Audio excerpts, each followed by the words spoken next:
Welcome in, everybody.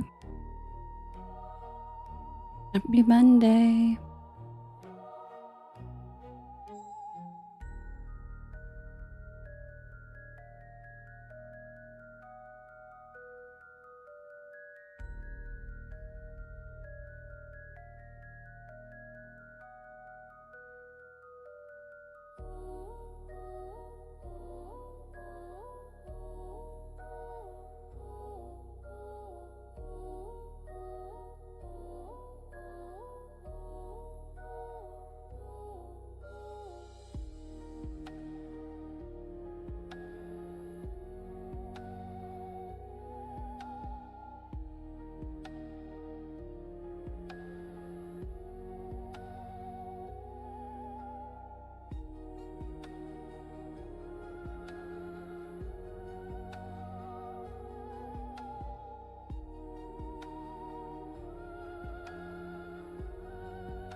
Happy Monday, everybody. How was everybody's weekend? Did you guys have a good weekend? Welcome in.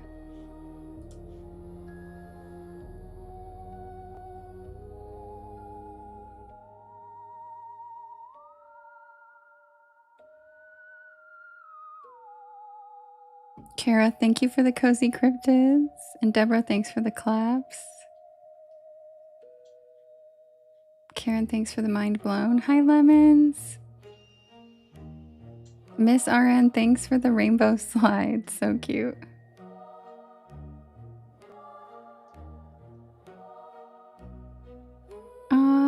Lily, thanks for the metamorphosis. That's so cute. I love that little one. It's adorable.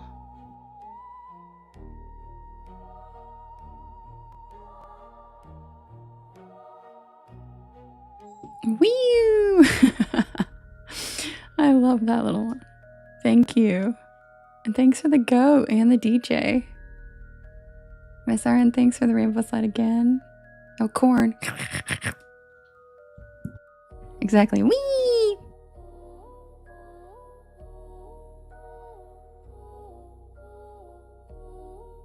Yes, thank you for the potato in Paris. So cute.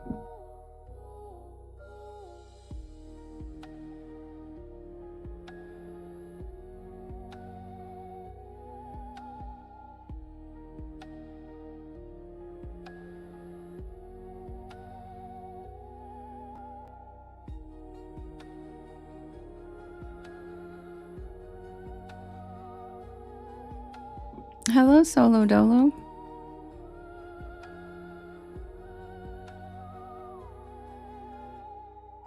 Hi, Parker.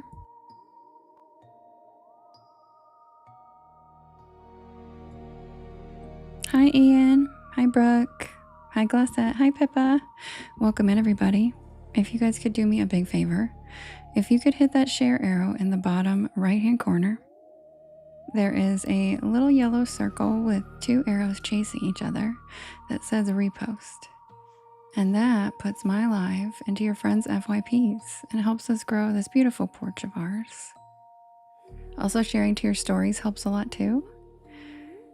And happy Monday. It's New Story Monday. Woo woo!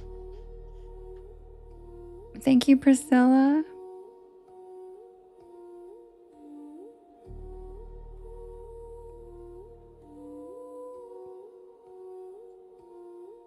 Thanks, Happily. That's so cute. Thank you, Happily. Thank you, Deborah. Khaleesi, thanks for the cozy cryptids and the popular and the super populars. And Monique, thanks for the cozy cryptids.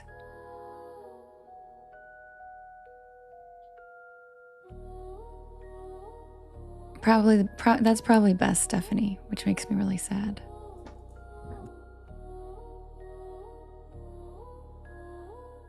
Shorty, it was today at 7.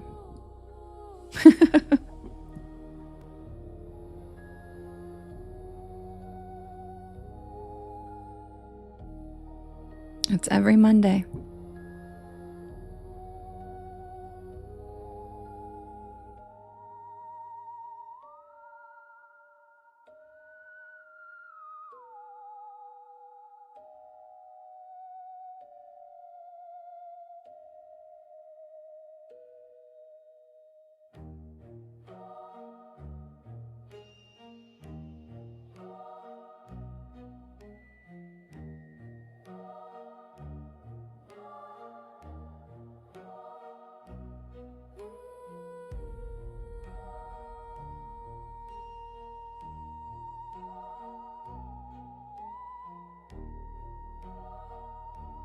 Thank you, Samantha.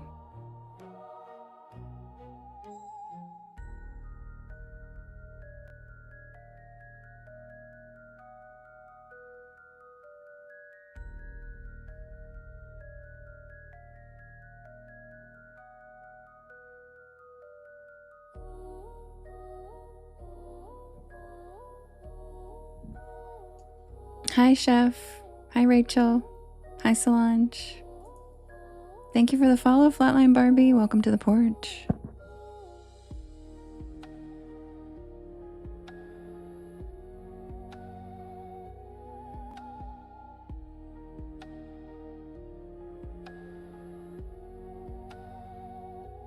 Hi, First Light.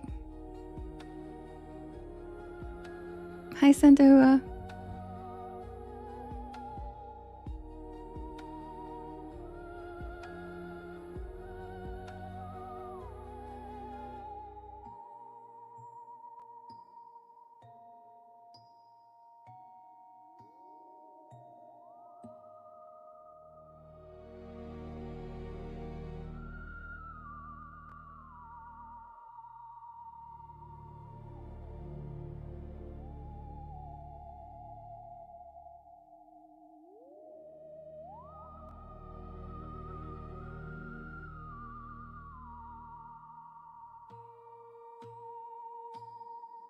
Yes, Flatline Barbie. I would love that.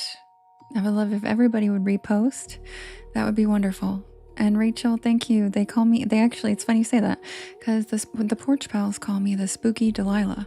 And it is like the biggest compliment. She is an American treasure. So thank you so much.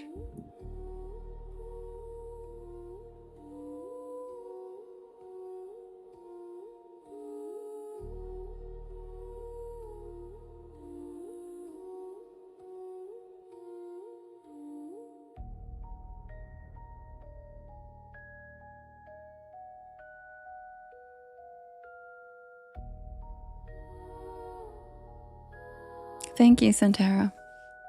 Or Santua? Santahua? Santahua. Yeah, I got it the other night. Thank you guys for reposting. Hi, Dave. Welcome in.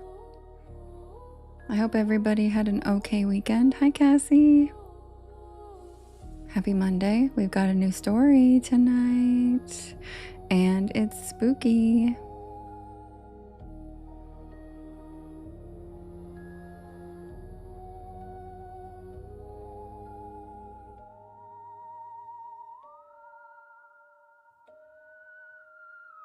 Morning Viking Punk. Thanks for popping in. It's late for you. Thanks for coming in to say hi. Hi, Wild Ghost. Welcome in.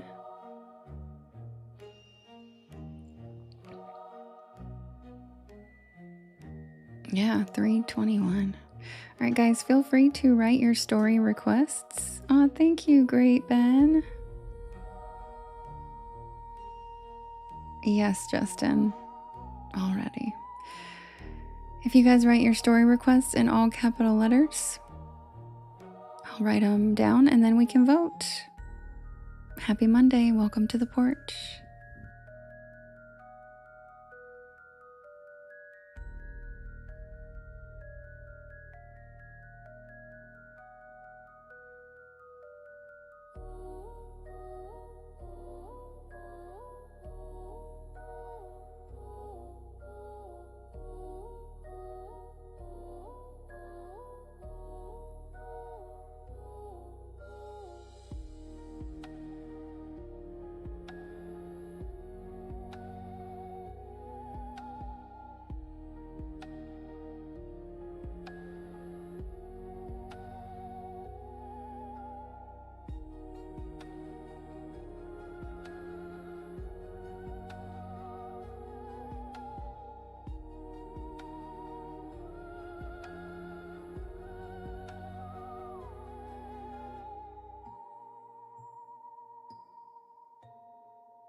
I have a natural witch's laugh. Thank you. That's such a compliment. I love that.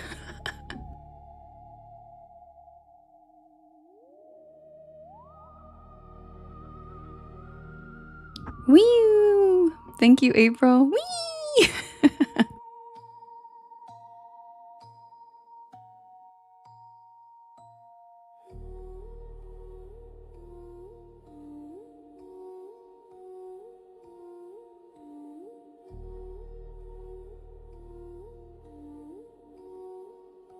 Oh, that's a good idea, Dave. I'll have to write that down.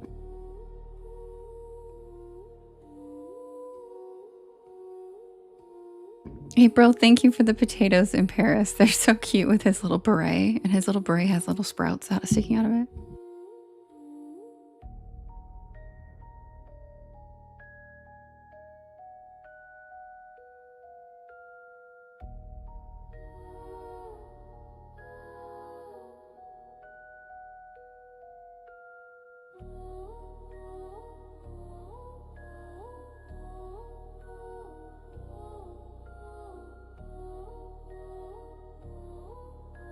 Thank you, Santahua. That's so sweet of you.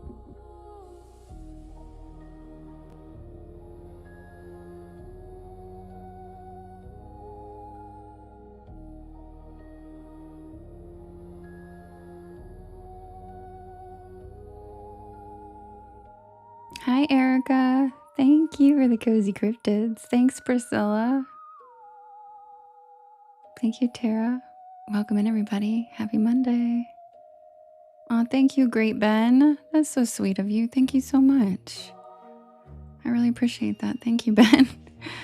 Thank you. That's a nice surprise. Thanks. Hi, Ashley. All right, guys. I'm going to set up the first poll. And if you guys could do me a big favor, could you hit that share arrow? In the bottom right-hand corner, there is a yellow circle with two arrows chasing each other that says repost. And that puts my live into your friends' FYPs, and it helps us grow this beautiful porch of ours.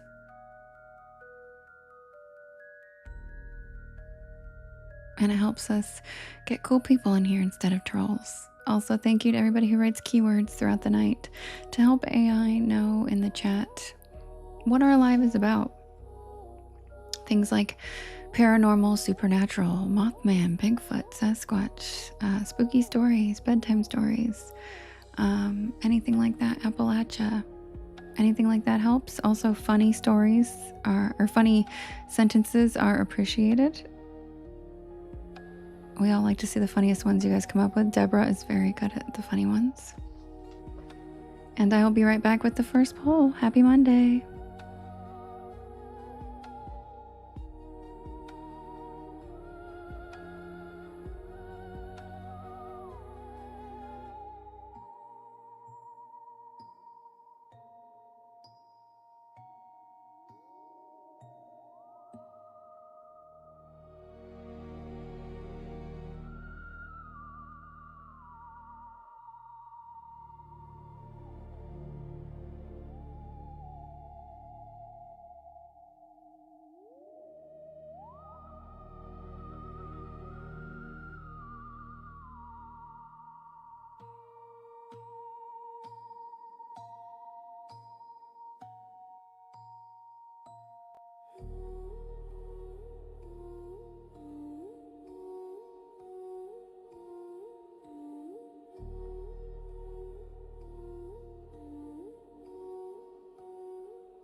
All right, you guys, the first poll is ready.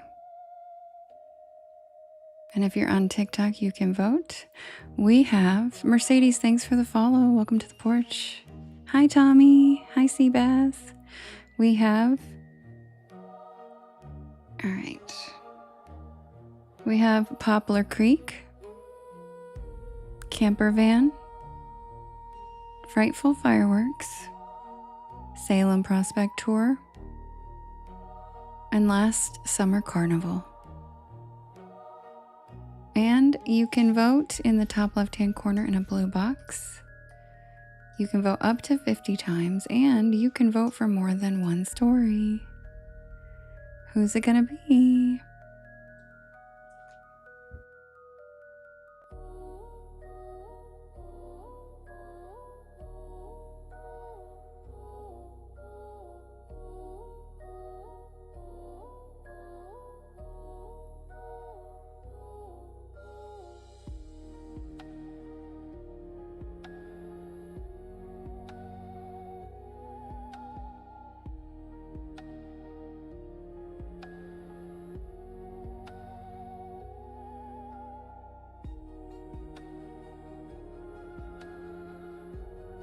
Yeah, I think so, Justin. I'm not really sure.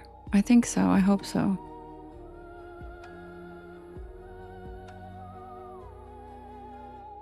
Oh, Miss Viking went back to work? Awesome. How's it going?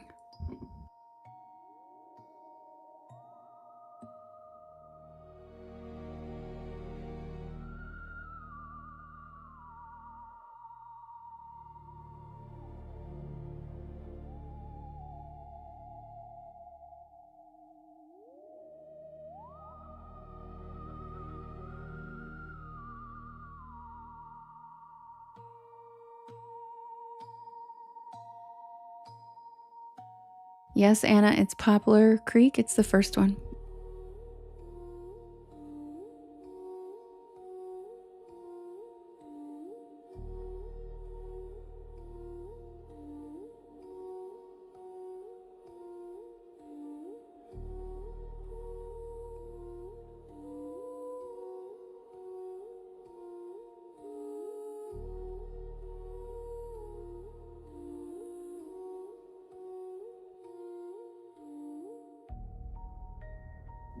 Thank you, Spooky Leisure, for the confetti.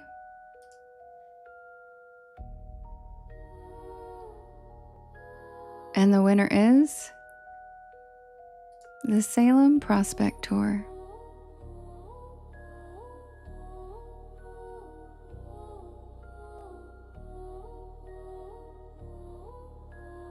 Oh, thank you for the metamorphosis, Tina. It's so cute.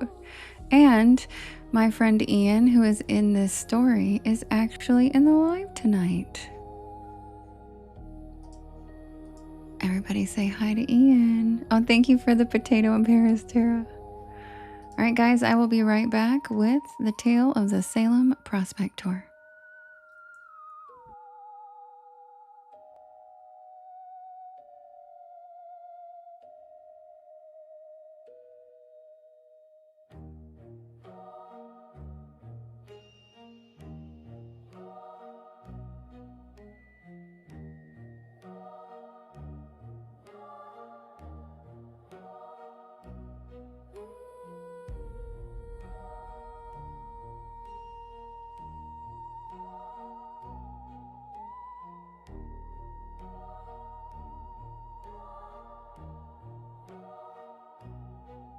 Hi, April.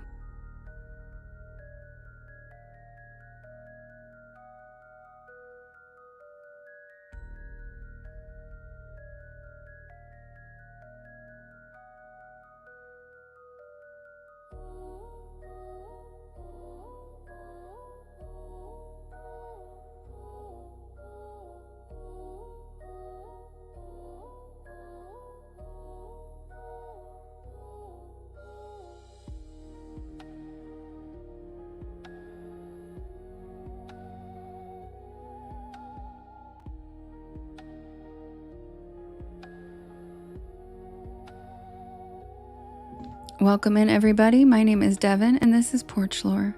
And I tell spooky bedtime stories to help you relax your nervous system and fall asleep. And I'm here every single night from 10 p.m. Eastern Standard Time until about 1 in the morning. Thank you for the DJ headphones, Ian. Abigail, thanks for the rainbow slide. I do write and record all of these stories myself. And I premiere a new one every Monday, which was today at 7 p.m. Eastern Standard Time until about 1 in the morning. 7 p.m. Eastern Standard Time. And then we do a live chat. We have a live premiere over only on my YT. But then I come back over here at 10 and I read the new one, usually about 12 a.m. Eastern Standard Time. Just so people don't miss it when they get here a little late or whatever. So usually the new story will be read around midnight tonight. Hi, Luigi. I'm good. How are you? Thank you, April, for all the hand hearts. Thank you so much for being so generous. You're so sweet. Really appreciate it. And yes, it is a lot of fun, Justin. So I will be right back with the tale of the Salem Prospect Tour.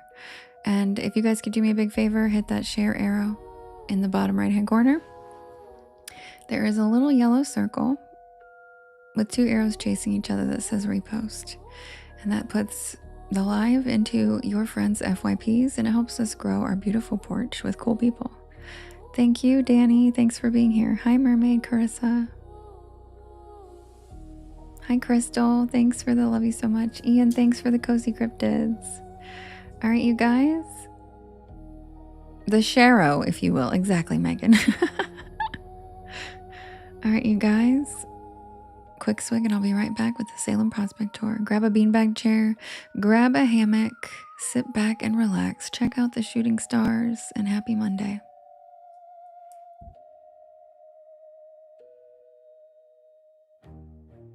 Thank you so much, April. That's so kind. I really appreciate the support and love. Thank you.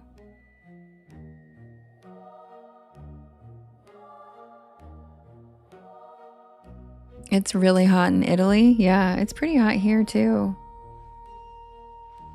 I'm not sure how it compares to Italy right now, but are you near the coast at least? Can you go splash around in the Mediterranean? I'm so jealous. I think if I went to Italy, I might never come back.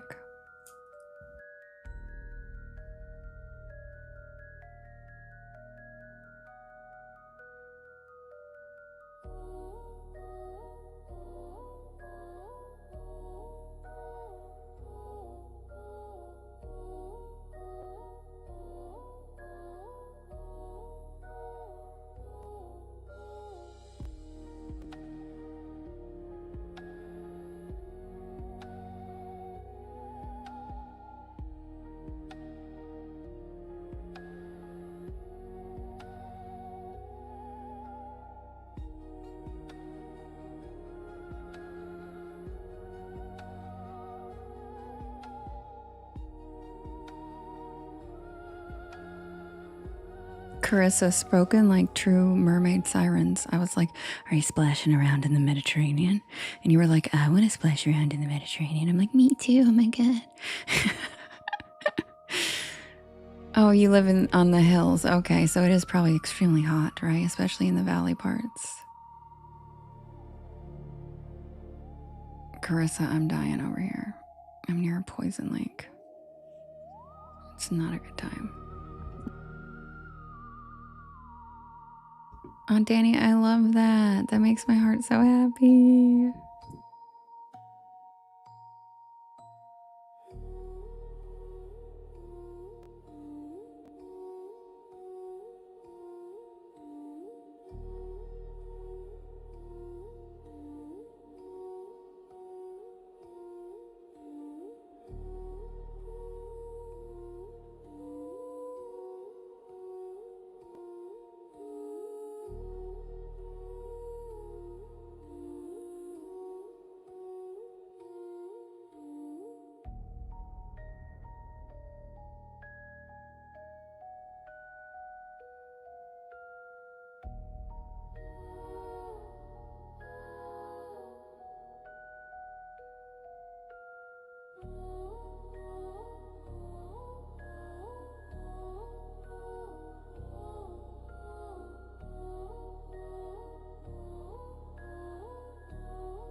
Yes, I would love to visit Italy.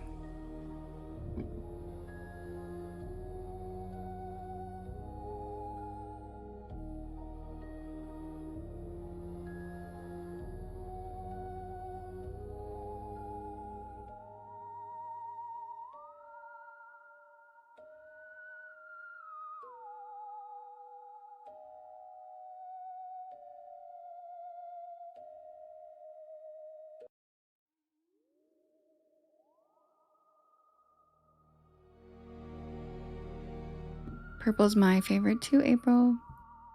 Well, periwinkle's actually my favorite, but it's a version of purple.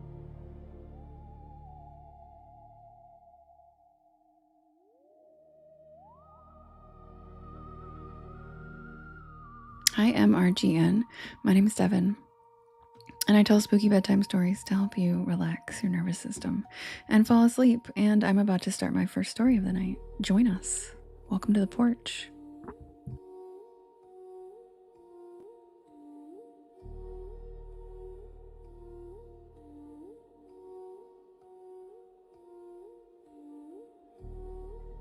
Submitted for the approval of the Porch Pal Society. This is the tale of the Salem Prospector.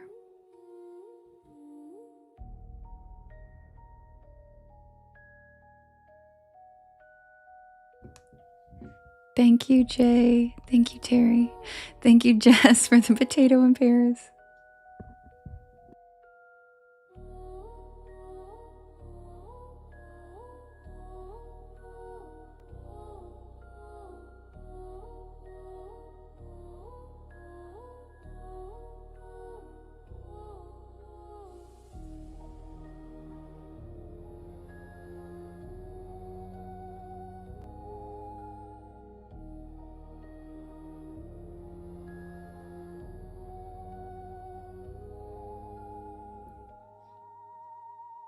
I went to Salem with the casual confidence of someone who thought they understood haunted places.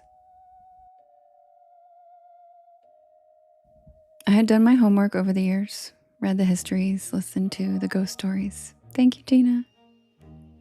Thank you, Mike. Absorbed the rhythm of towns that learned to profit from their tragedies. And Salem felt familiar before I ever arrived. Like a place that had already been narrated to death.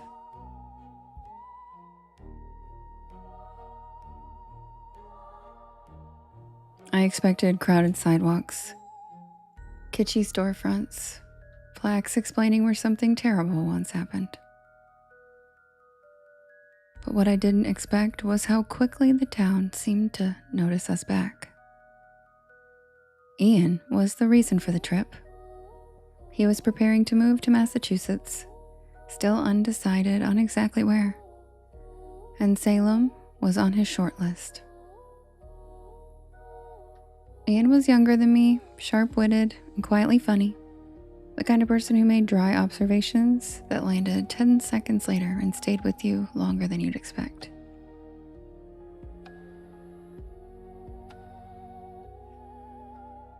He also had a way of approaching danger with an internal checklist, while I tended to lean toward curiosity first and caution second.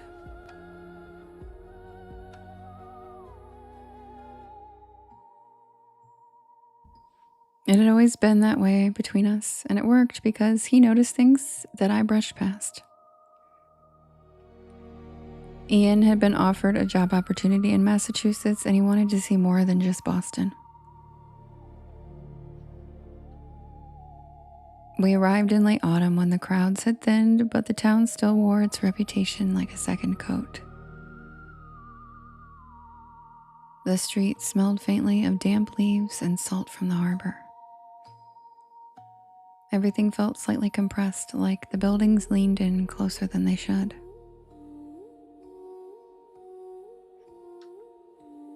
The Airbnb was one of the historic ones, the kind with a plaque out front and a paragraph-long description about original beams and restored floors.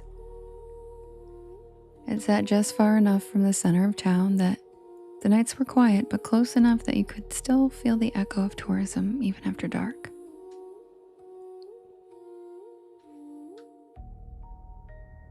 We settled in, unpacked, and spent the evening walking the streets, doing the normal Salem things. We passed shops that leaned into the witch theme, historic homes that didn't need theatrics, and graveyards tucked into unlikely corners.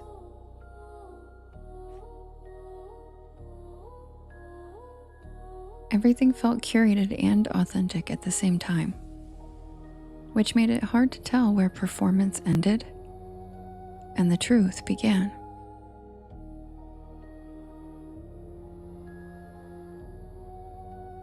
By the time we returned to the house, the town had gone quiet, in that particular New England way. It was just after midnight when we heard the knock. It wasn't loud or urgent, just a polite, deliberate sound against the old wood of the front door.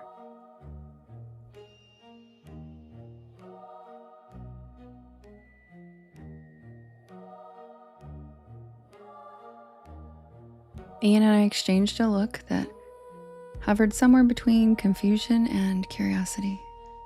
Thank you, Songbird. We weren't expecting anyone. When I opened the door, the porch was empty, except for a wicker basket placed dead center on the threshold, positioned with care.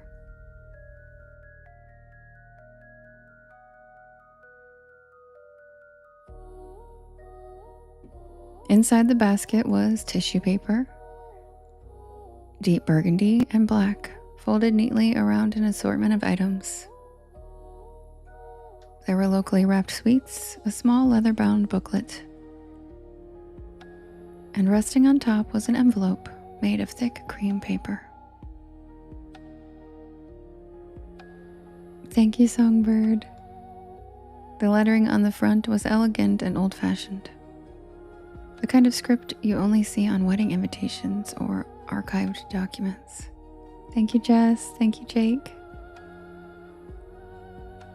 The card inside welcomed us to Salem as prospective new residents. This trip was exploratory.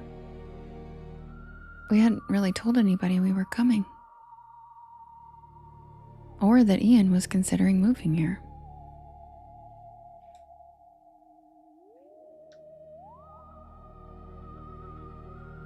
The invitation inside invited us to a private walking tour of Salem, beginning promptly at 3 in the morning.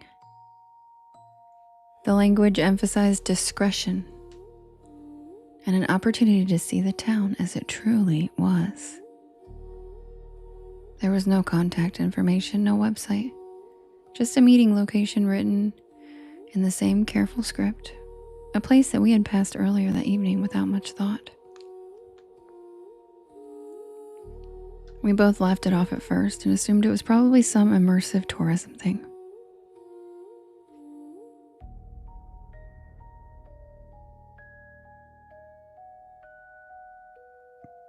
But we decided to go.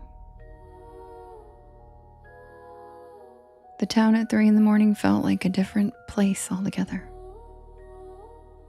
The air was heavier, the streets dimly lit by lamps that cast long, uneven shadows across the brick.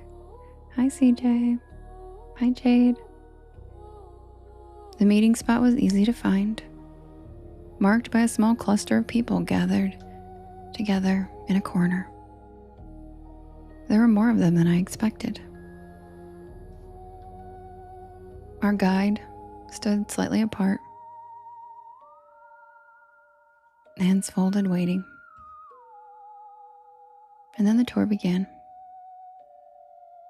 We moved as a group through the streets, stopping at sites that I recognized from daytime wandering. The guide spoke at length about Salem's history. Not just the familiar trials, but the quieter tragedies too.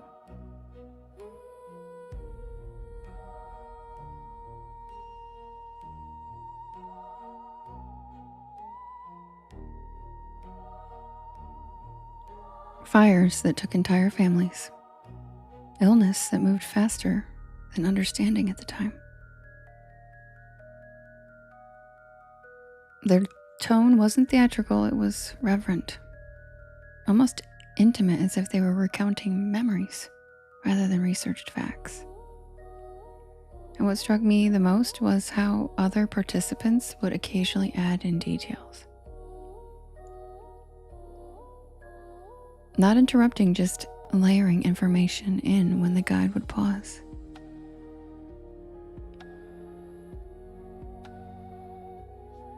Dates that weren't on plaques, names that didn't appear on tour brochures, personal details about events.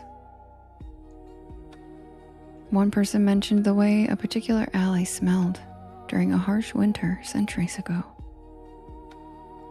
Another described the sound of boots on frozen ground outside a specific house during an arrest that took place long before electricity even lit the streets.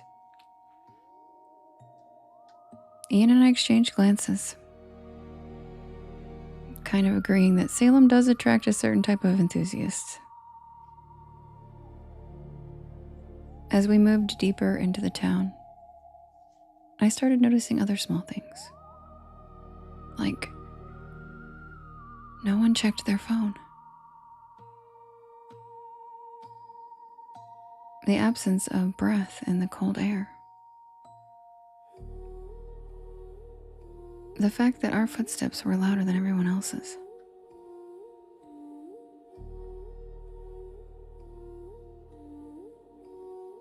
Wee! Thanks, Jess. At one stop near a cemetery. Thanks, Shorty. Thanks, Janine. The guide spoke about residents who never truly left Salem. Thanks, Denise. Bound not by curses or unfinished business, but by an attachment to the town.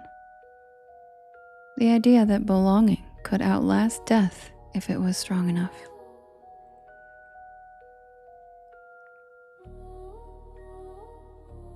One of the participants added that some people stayed because the town remembered them, and that memory could be a kind of shelter.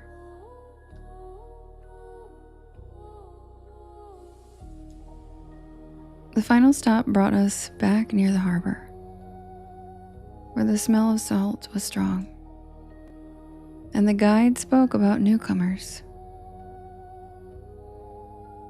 about people who felt drawn to Salem without fully understanding why, about how the town had a way of recognizing those who might belong and those who were only passing through.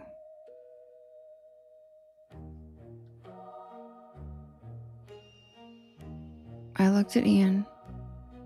He looked at me. And it was almost like we had the realization at the same time. These people around us weren't reenactors or enthusiasts. They were the old residents in the truest sense. People who had lived here and died here and stayed. Salem wasn't showing Ian its history. It was introducing him to his potential neighbors.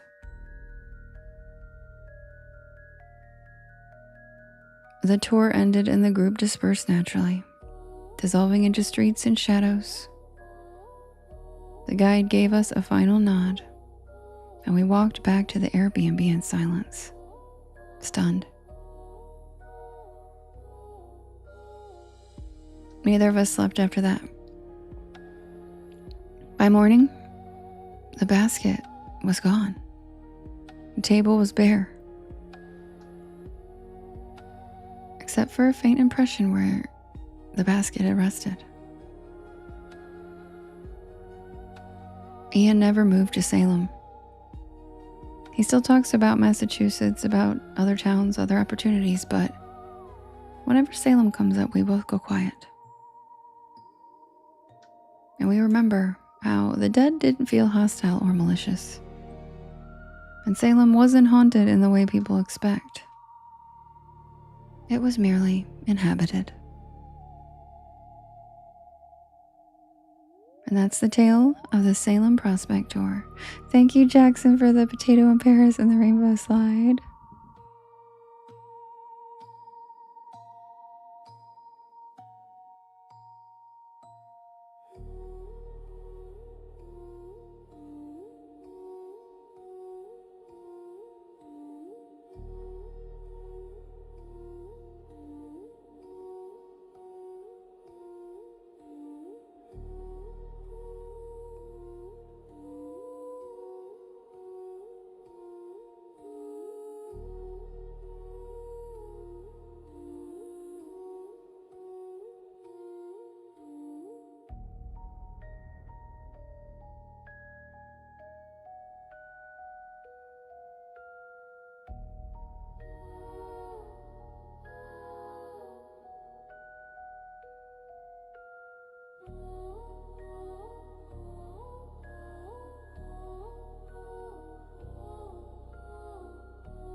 Welcome in, everybody.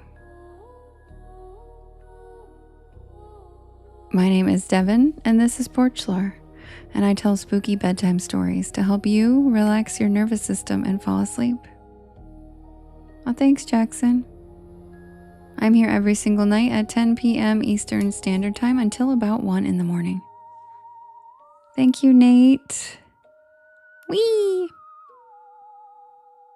I do write and record all of these stories myself, and you can listen to them whenever you would like on my YT channel. There's a playlist called Bedtime Stories. You can also find them on all of the podcast streaming sites. Good night, Viking Punk. Thank you for coming and hanging out. Thank you, music lover. Darcy, thanks for the follow and welcome to the porch. I'm going to set up the next poll for us to vote for the next story. And if you guys could do me a big favor while I'm setting that up, if you could hit that share arrow in the bottom right hand corner. There is a little yellow circle with 2 arrows chasing each other that says repost. And that puts my live into your friends' FYPs.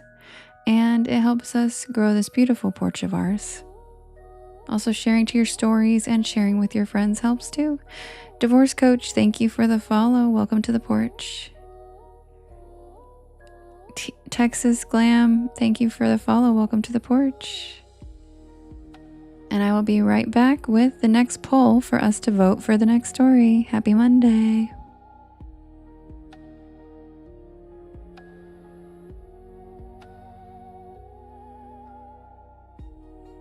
Yes, Phoenix, I have a dog. The Black Dog of Hanging Hills is about Connecticut.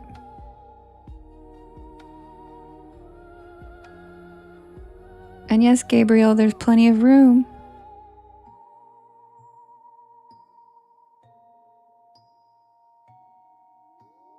Thank you, Mikey. But I am always willing to hear more Connecticut stories. What did your mom say?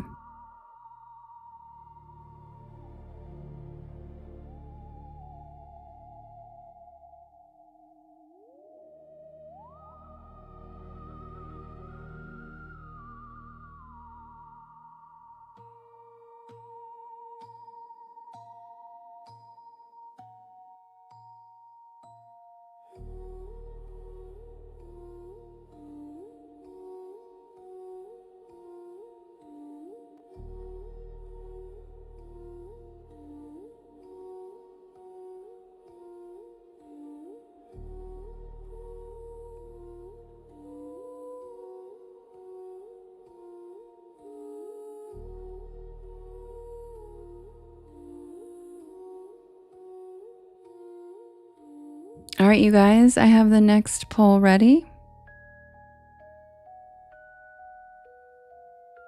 We've got I will Jackson. I'll tell Merlin.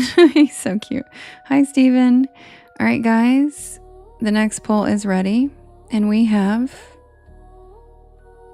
Poplar Creek, the Dog Man, the Tree People,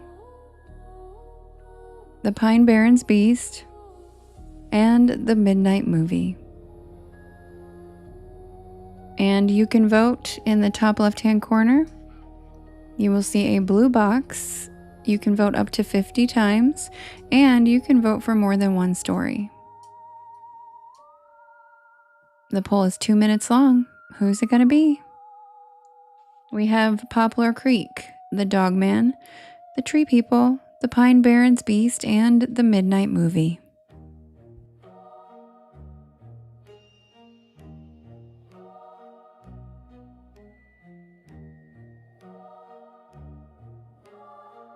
Sure, Jackson.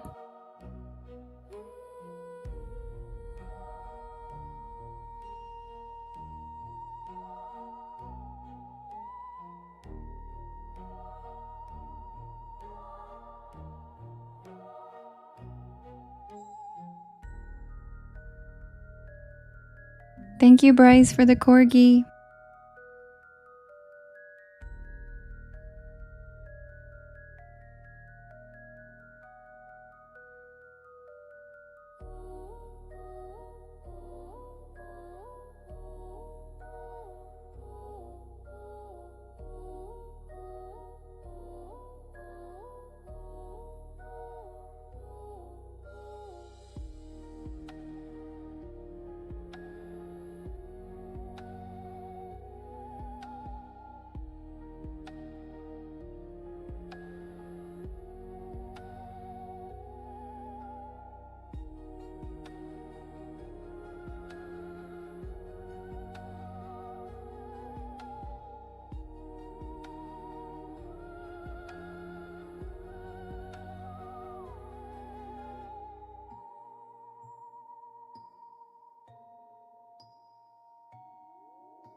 All right, you guys, the winner is the Midnight Movie.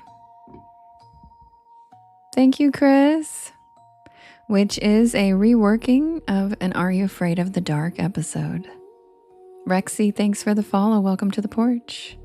So I will be right back with the tale of the Midnight Movie. Grab a beanbag chair, grab a hammock, sit back and relax, and welcome to the porch. Happy Monday.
Hi, Mac. I miss you.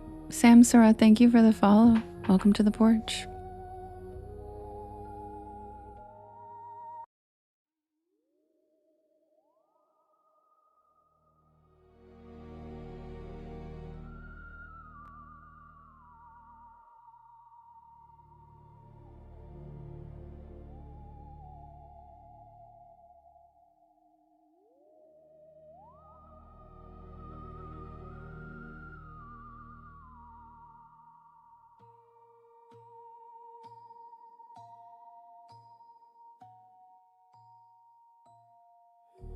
Submitted for the approval of the Porch Pal Society. This is the tale of the Midnight Movie.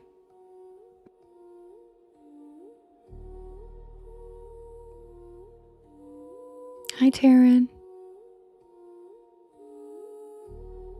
Hi, Taylor.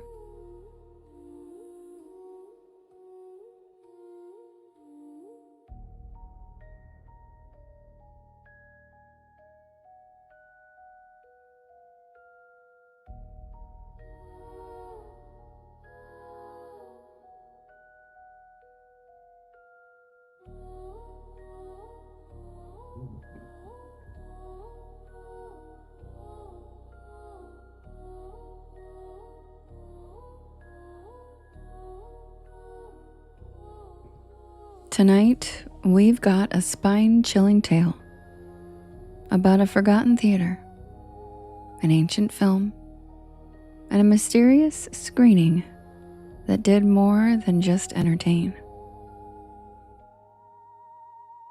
In a world of digital streaming and blockbuster cinemas, the small independent movie houses are slowly dying off, relics of a forgotten time. But what if one of those dying theaters found a way to bring people back? Not with a new release, but with a special showing of a classic film.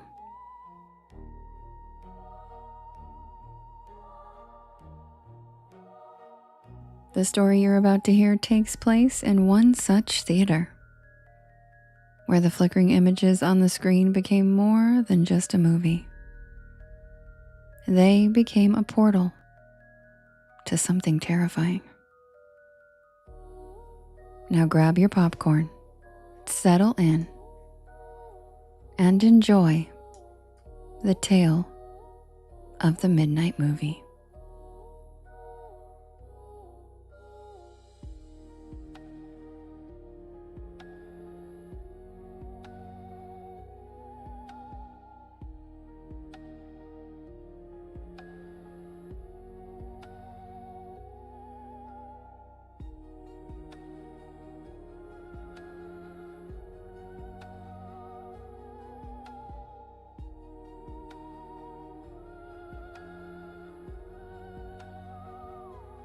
It all started with the Riverview Theater. Once a local gem, it had been around since the 1930s. But by the time our story begins, it was on the verge of collapse. The popcorn machine was broken more often than not. The seats were worn, and the crowd had dwindled down to a few loyal patrons clinging to nostalgia. Charlie, the theater manager, was desperate to save it, and he had tried everything. Reruns of cult classics, indie films, even turning the place into a trivia night venue. But nothing worked. The bills piled up, and the Riverview was on the brink of shutting its doors for good.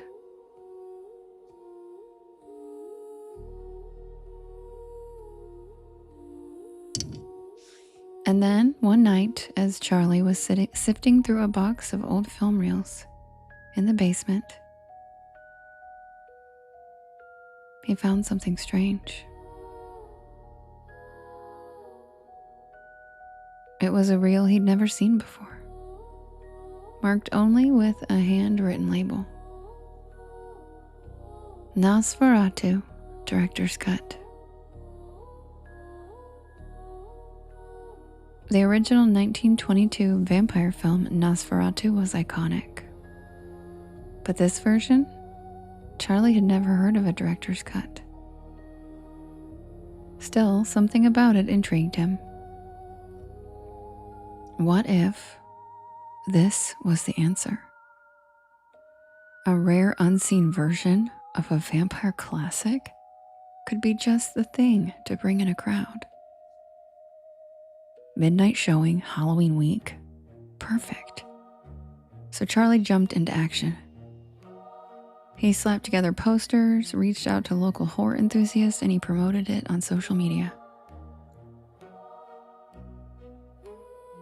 The taglines were bold. Come see the lost director's cut of Nosferatu, an experience that was never meant to be seen. Slowly the buzz started building. And by the night of the showing, something incredible happened. The theater was packed. People came from all over, drawn by the promise of a rare cinematic experience. Horror fans, curious locals, and even film students crowded into the small lobby.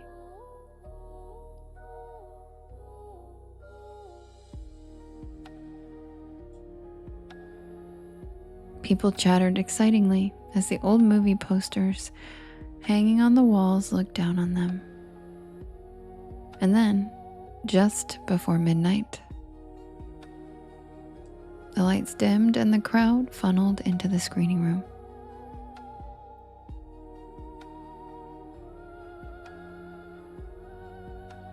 Thanks, Kim. Thanks, flying. The projector came to life, and the eerie strains of Nosferatu's haunting score filled the theater. Charlie watched from the back, feeling an odd mix of excitement and unease. Something about the film reel had unsettled him, but he couldn't quite place why. As the film began, the audience sat mesmerized by the iconic silent images. The flickering frames of Count Orlok creeping through the shadows. The eerie, exaggerated movements. The stark contrast between light and dark. It was exactly what they had come for. But something was off. At first it was subtle. Quick flashes in the film.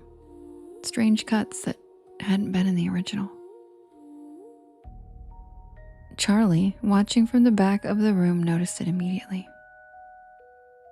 A figure would appear in a scene that shouldn't have been there, standing just in the background. Barely noticeable, but there. The figure was gaunt, dressed in a black robe, its face obscured by shadows. No one in the audience seemed to notice these flashes but Charlie. As the movie went on, the flashes became longer and more frequent. The figure started to appear in every scene. Always just at the edge of the frame, lurking. And then halfway through the film,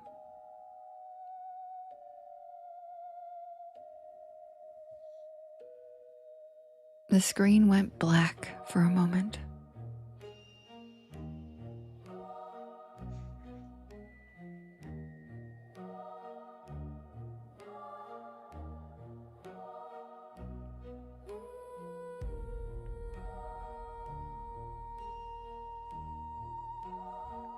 And then an image returned, but it was different.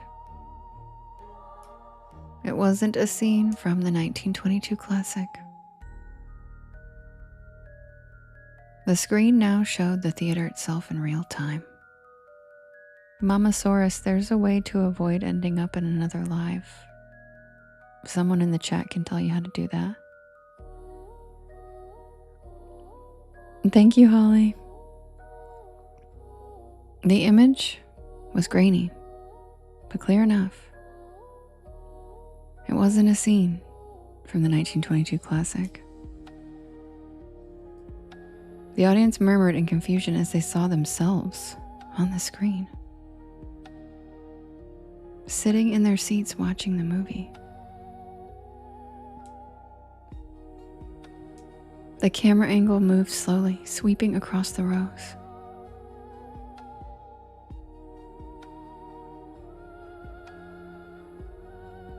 As if someone or something was walking through the theater watching them.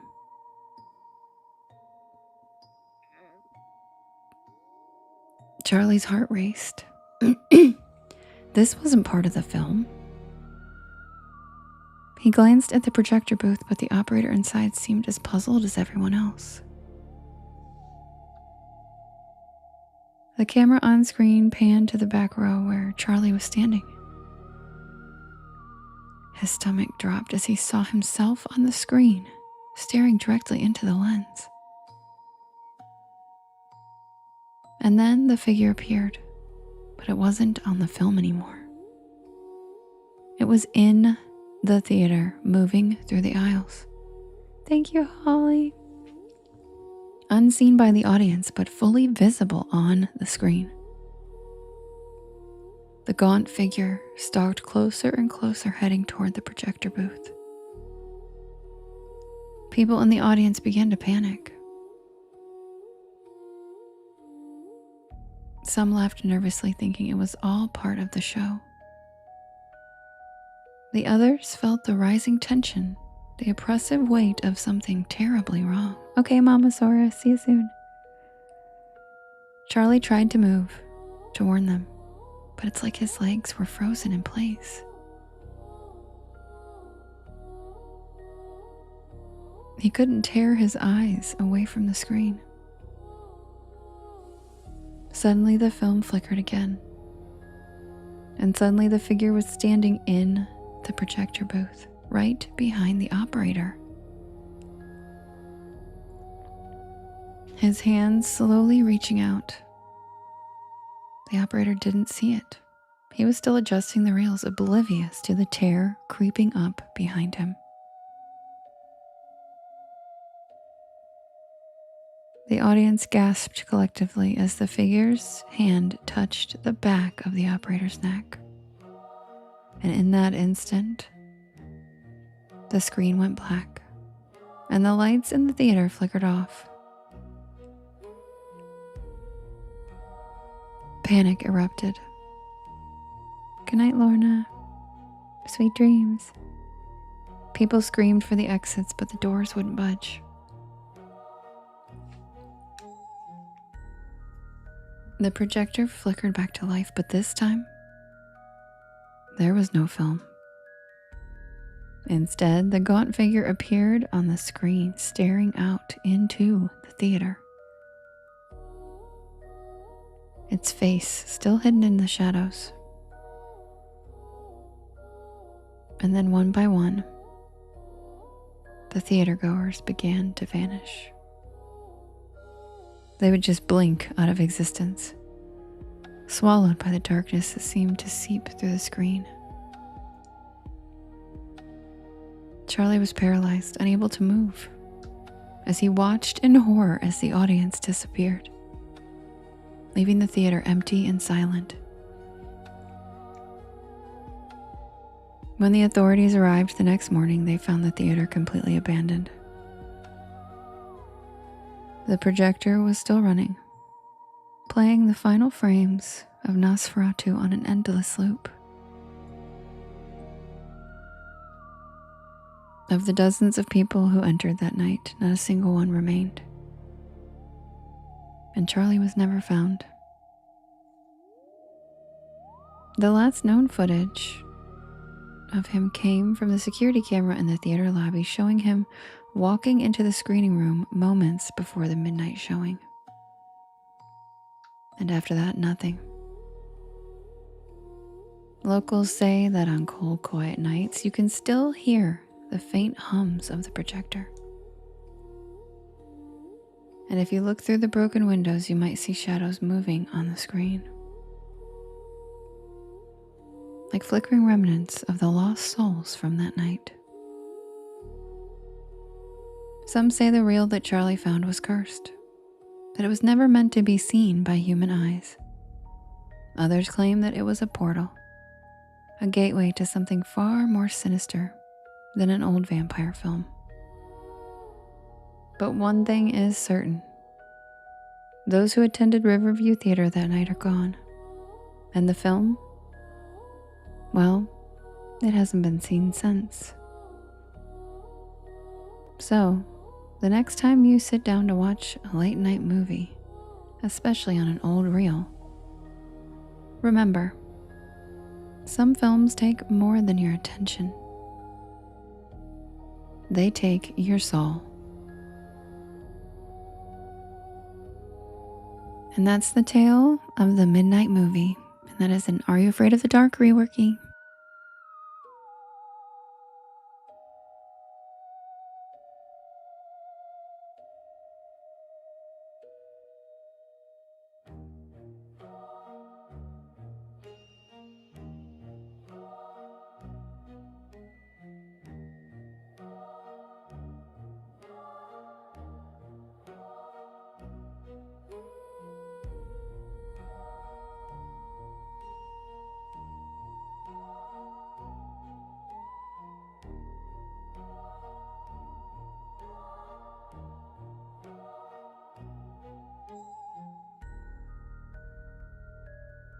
Welcome in, everybody.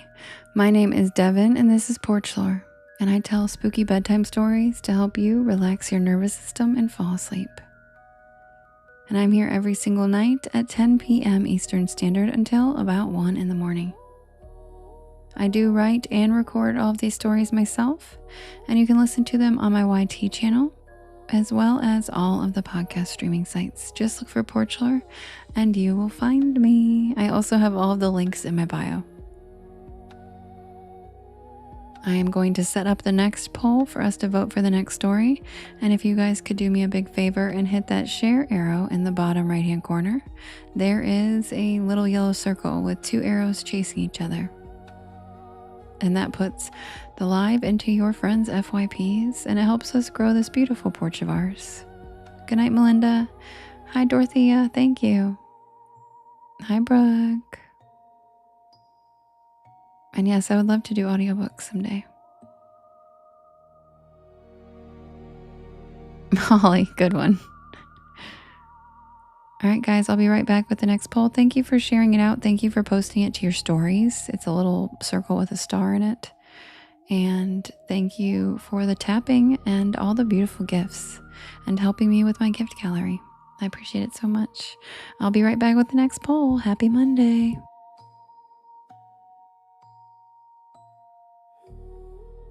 Whee! Thanks, Miss Jane.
All right, you guys, the next poll is ready. We have Paint Blue, the Bell Witch, the Baker Hotel, the Maintenance Man, and the Natchez Trace. Good night, Abigail. Thanks. See you tomorrow. All right, guys, you can vote in the top left-hand corner. There is a blue box, and you can vote up to 50 times, and you can vote for more than one story. We have Paint Blue, the Bell Witch, the Baker Hotel, the Maintenance Man, and Natchez Trace. Who's it gonna be? Nope, the last one's not new.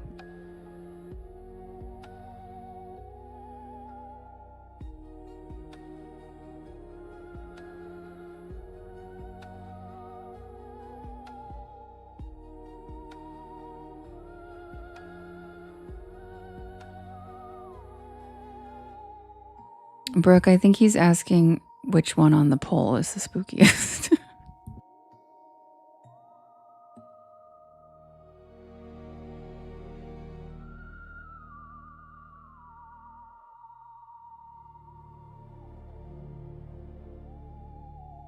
Yeah, I would say the Maintenance Man. Yeah, she's not wrong.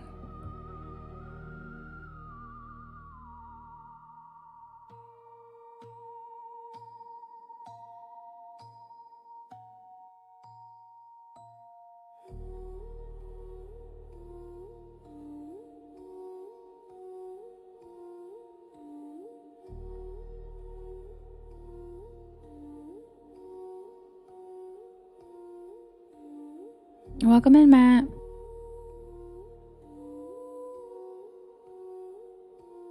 Okay, Amanda says, over here, Amanda says, Hotel or Bell Witch. Kim.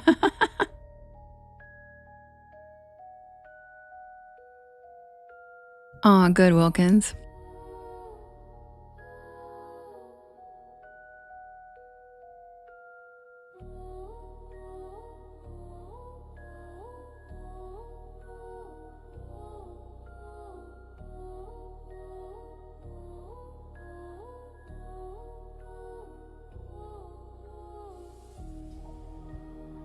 Wait, Kim, what's the gotcha?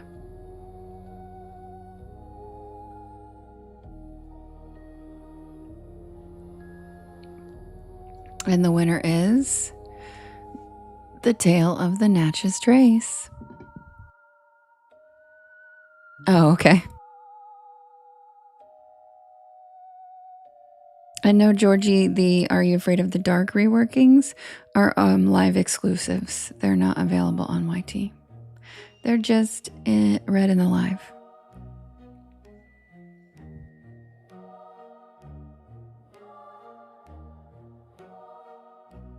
Thank you, Mama Source, for the pretty window.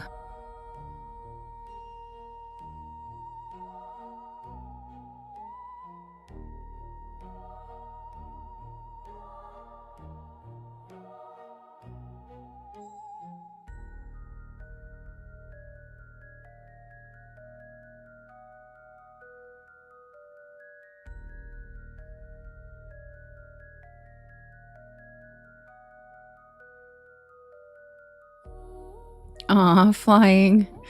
Aw. That's so sweet that your kids... I love that. A lot of my friends' kids fall asleep to it. Yep, we are lovely.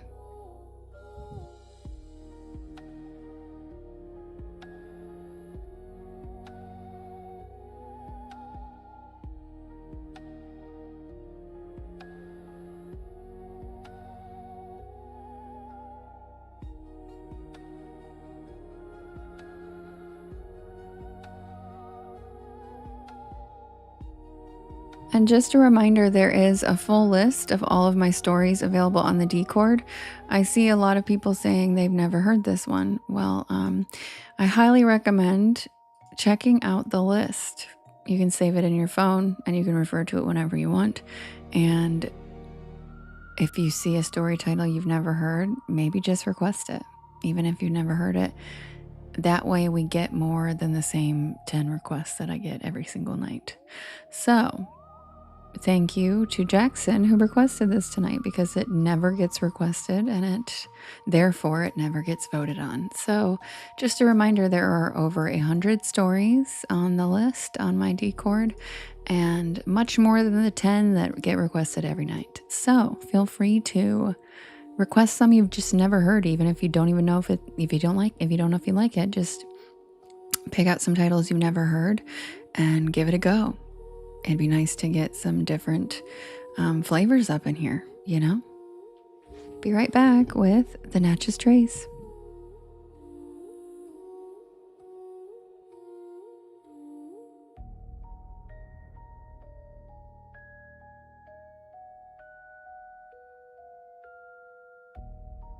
Thank you, Justin. Funny Beefy.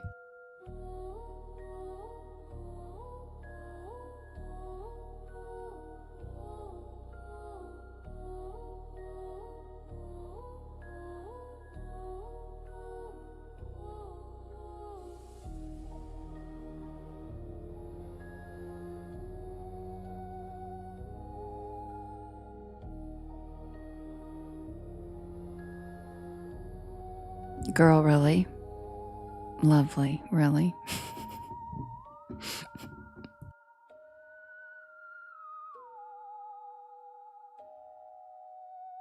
I'm not saying it until midnight, so guess you'll have to wait.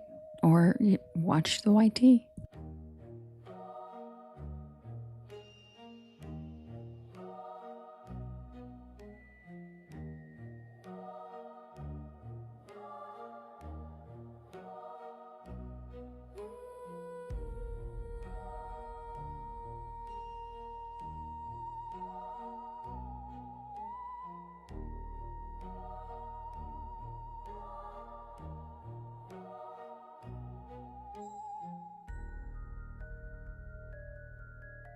No, that's not what it's called, Lovely.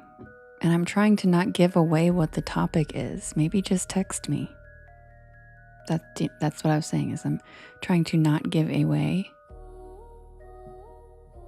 the topic before midnight, because most people were not at the premiere.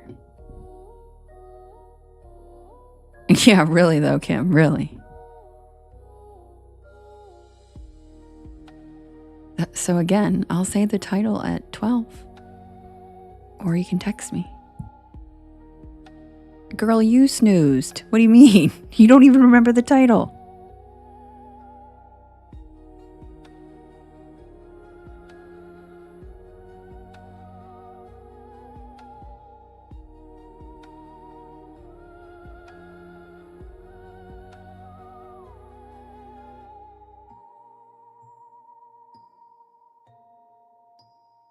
Yes, I'm so proud of you, Matt.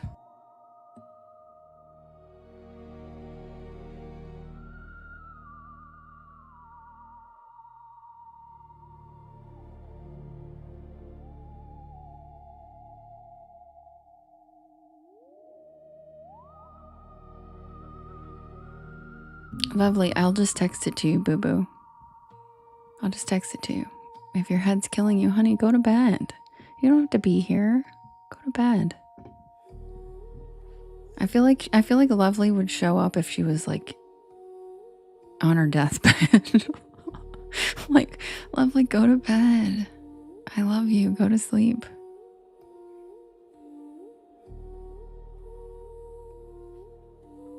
You're so cute. Here, I'm texting you right now. And you can just do it tomorrow. Just go to sleep. You need to take care of yourself. That she really would, and you guys know it. She'd be like, hi, I'm in the hospital right now, but don't worry, I'm on it. I'm gonna go over there and give them the link to the Discord. Like, I know you weren't trying to blow it, Lovely. I love you. That's why I was like, shh, Lovely, just text me. Just text me. I know, it really is her. She's the cutest human on the planet. And she literally would be like, hi, I'm being rolled into the into the ambulance right now, but I just wanted to let you know I'm still here and I'm still watching for trolls with an IV in her arm. Yeah, Kim.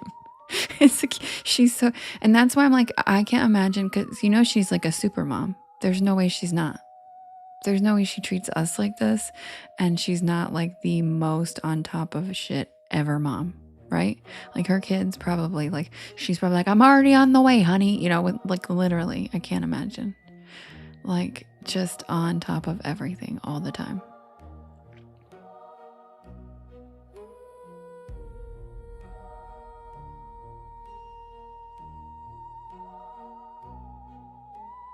And paying attention to the background. She can't even hear what I'm saying. I'm gassing her up and she can't hear me, which is fine. I'm doing it for you guys.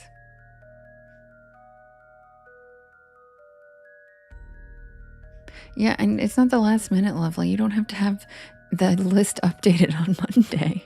That's what I'm saying, girl. I am literally the least corporate-y, don't give a flying F person. I didn't even notice you didn't update the list last week till Friday.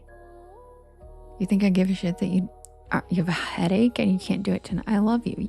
Like, you volunteered to do this for me. You do it whenever the hell you can. Because by the way, guys, Lovely keeps the entire story list updated on Discord because she's that amazing. Yeah, we all adore you. Please take care of yourself. Go to sleep if you have a horrible headache. You have way too many kids running around, and take some time for yourself, sweetheart. I said sweethole because I was reading the comment about some asshole. He just did a donut outside your apartment. Aw, poor kitties. All right, guys, be right back with Natchez Trace. We love you, Lovely. We love you so much.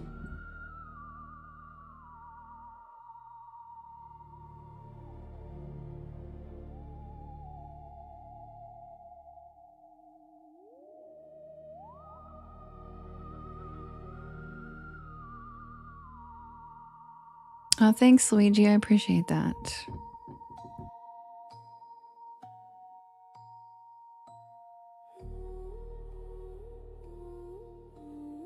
Well, I also got to look out for my mods when they're not feeling good. Hi, Gigi.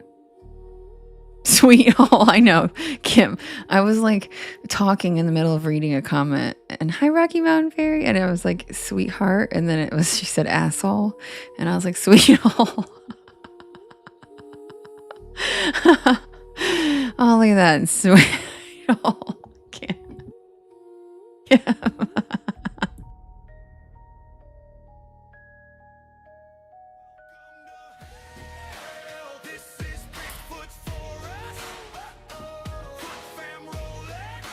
Uh-oh, guys, the musical gift came back.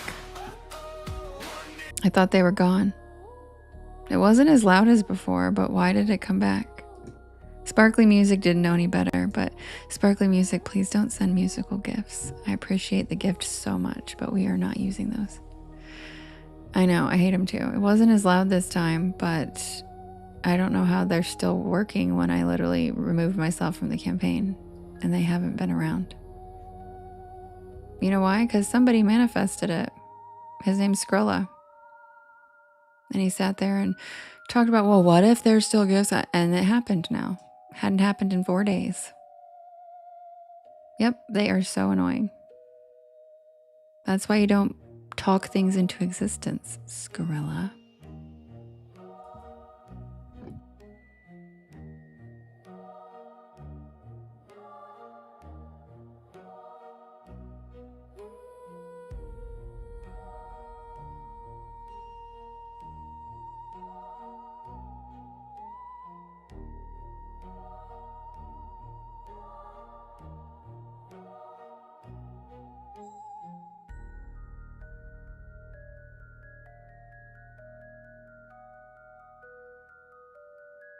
Thank you, Scott. Thank you, Michael. And yes, Kim, if we get any more of those... Oh, that's okay, Sparkly Music. We love you. We know her. She didn't mean to. She's awesome. But yes, Kim, if anybody else does that, you know what to do. Thank you, Michael. Welcome to the porch.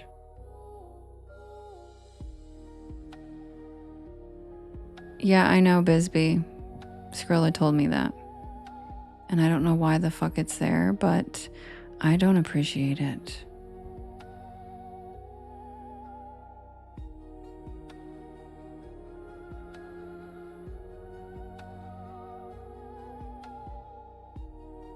Yeah, right, lovely. No one ever reads anything. A sticker, you think they're gonna read that? They don't even read. They come in and are like, do you write these? How long do you tell stories? We do, literally every night. And I have a moving banner. You think they're going to come in and see the no music gifts and stop themselves? No. No.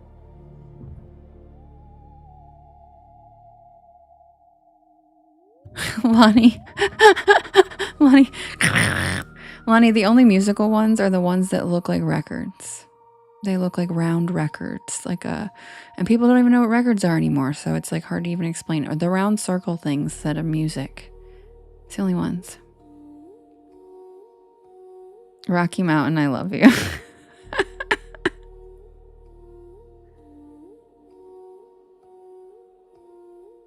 Alani, you're so cute. She said, I'm just going to send corn.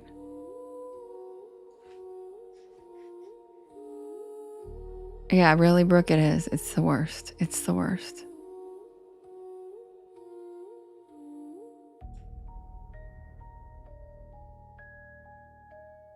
I know, Mackenzie. Okay. Anyway, guys, quick swig and I'll be right back with Natchez Trace. We just are super behind now. So be right. Oh, wee! Thank you, Courtney. Thank you, Gemma. I'll be right back. Thank you, Luigi. You're so sweet. Isn't it very late in Italy? You're here every night. And is it super late in Italy, or is it because you have jet lag from flying there from the United States? Just curious. Hi, Shan. Wee! Thanks, Mamasaurus. Thanks, Jackson.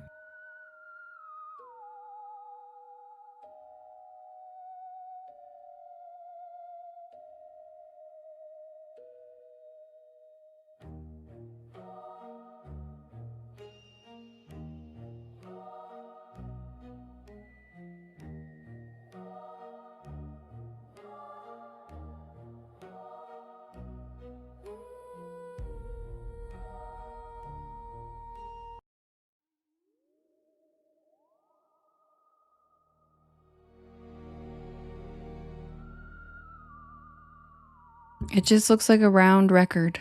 It just looks like a record.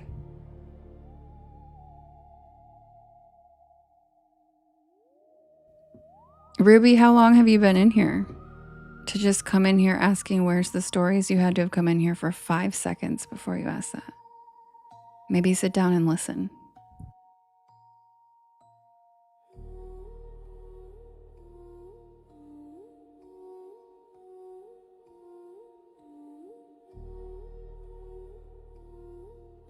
Brooke. Brooke.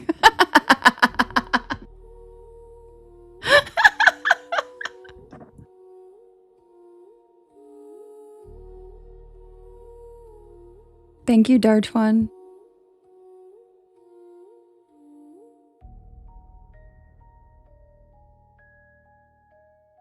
Brooke, I can't.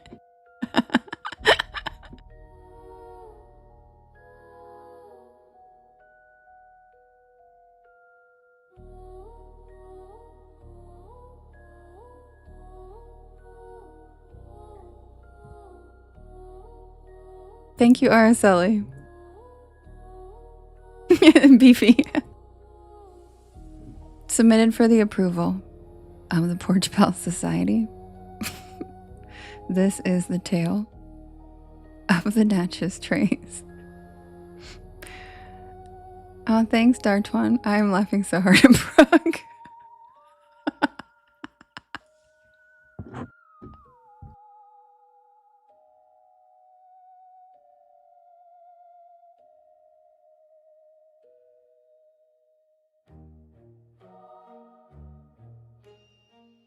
I'm crying. I know. I'm trying to get it together for the the story.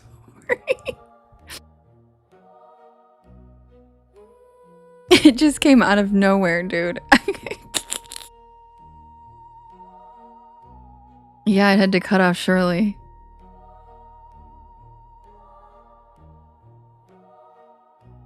No, Brooke, it's so good. It's so funny. It made me laugh so hard. I love you.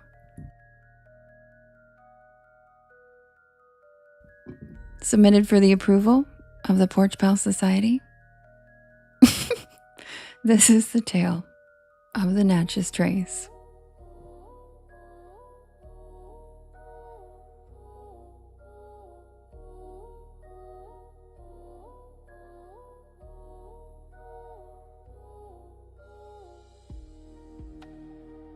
Hi, Lauren.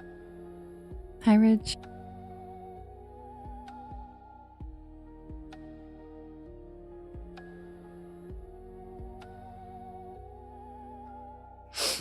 I'm gagged. The Natchez Trace has a way of looking harmless at first. That was the first thing Leslie said as we pulled onto the parkway just north of Tupelo. The trees closing in on both sides like a tunnel made of green.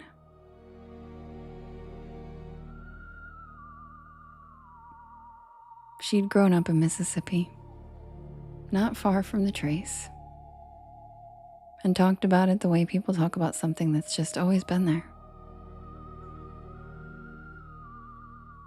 I had flown in the day before, still half disoriented from travel, my brain buzzing with that jittery excitement that comes from being somewhere unfamiliar. Really, Jackson? That's where Leslie's from, too.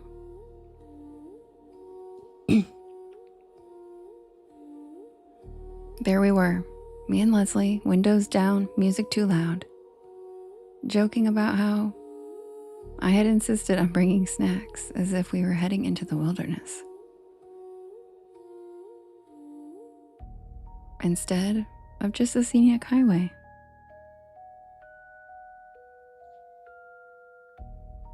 The thing about the Natchez Trace, though, is that it used to be the wilderness. Thank you, Christine. Long before it was a parkway, it was a footpath. A trade route, I am, Nikki, you're right. A migration corridor, a place where entire lives passed through and sometimes ended without record. Native American tribes traveled it for centuries. Later came traders, settlers, soldiers, and so-called cane tucks, walking home after floating goods down the Mississippi River.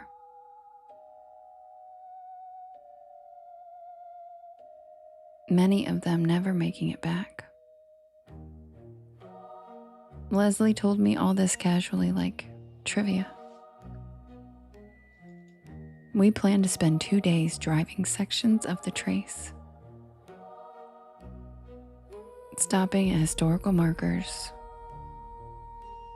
walking some of the old sunken paths, and maybe, if we felt brave, checking out a few of the places locals whispered about.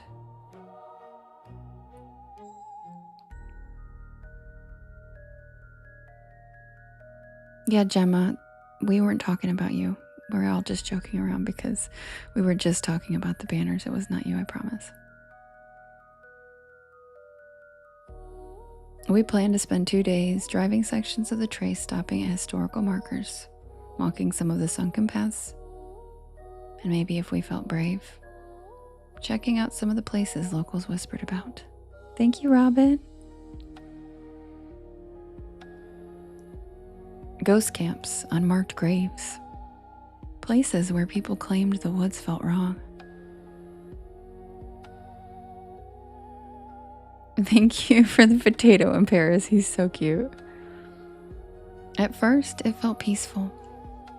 The trees were tall and close together, filtering the sunlight into soft green sheets. Thank you, Corvette. There were long stretches with no other cars. No cell service and no sound except wind and tires on pavement. Yeah, Hamilton. Mandy, yeah. Every few miles, there'd be a small pull-off with a sign explaining something that had happened there 200 years ago.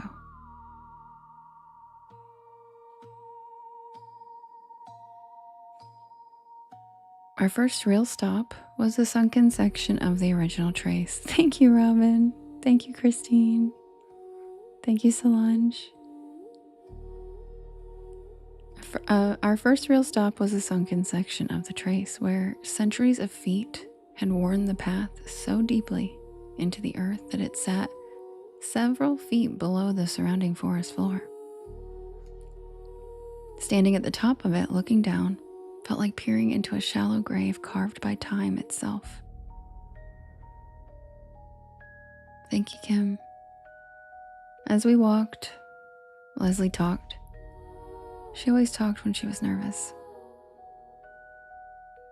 Our footsteps echoed, but not consistently. Sometimes it felt like there were more steps than just ours, but I chalked it up to the acoustics.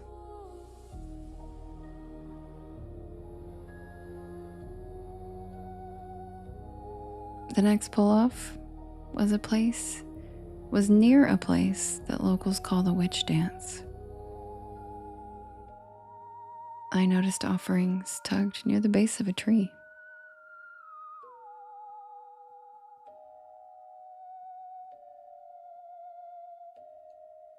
Leslie noticed it too, but we brushed it off, saying people leave all kinds of stuff for social media.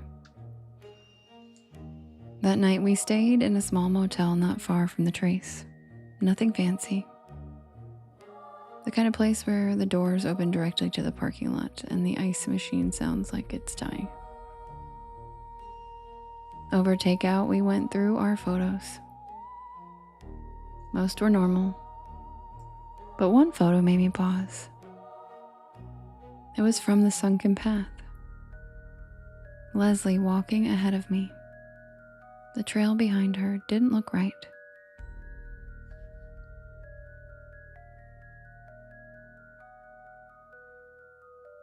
The shadows seemed weird and light seemed to be pooling unnaturally. We brushed it off as weird exposure. Then the next day we went deeper.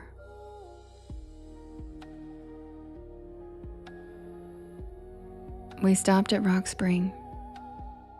Then at an old section of the trace known for stories about travelers disappearing.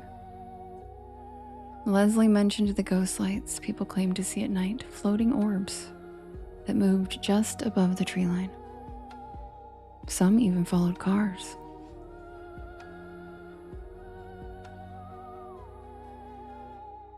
By late afternoon, we reached a quieter stretch of road where the forest felt heavier. Skrilla.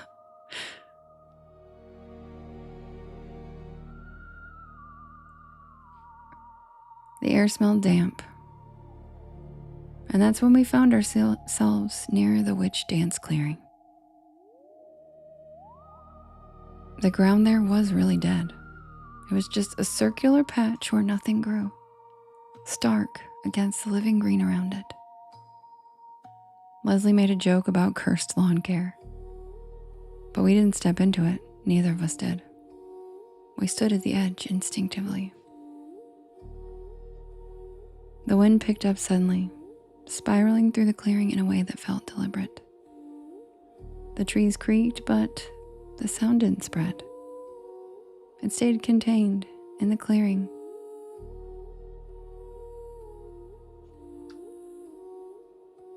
As dusk settled in, we walked another short trail. One Leslie insisted that she had walked before. But it didn't feel familiar to her this time. She kept hesitating and doubling back, muttering about the trees didn't look right.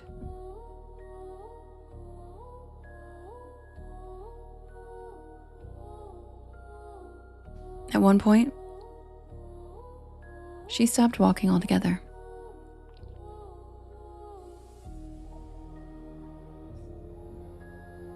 She said that she didn't know where we were. I checked my phone, we had no signal.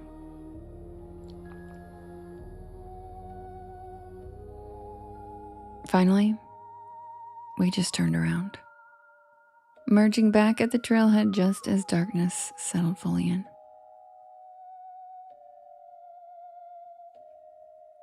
That night, back at the motel, neither of us slept well.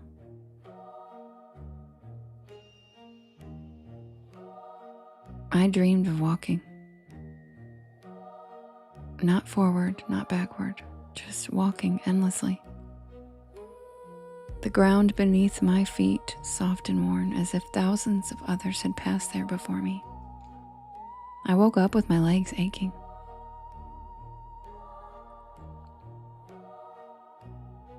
Back home editing photos, I noticed something that made my stomach drop.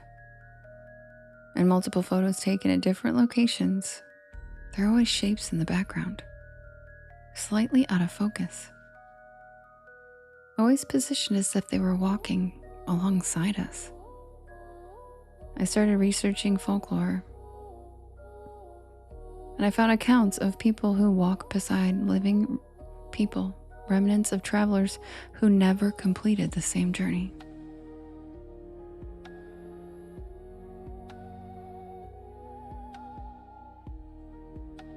Not malicious, drawn to the travelers who unknowingly follow the path they once did.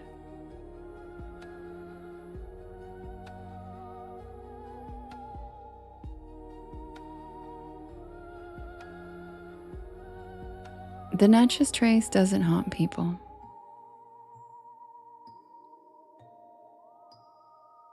It's just occupied by those who traveled it before. And sometimes when I walk alone now, especially on unfamiliar ground, I feel that same sensation and I wonder, who walked the path before me?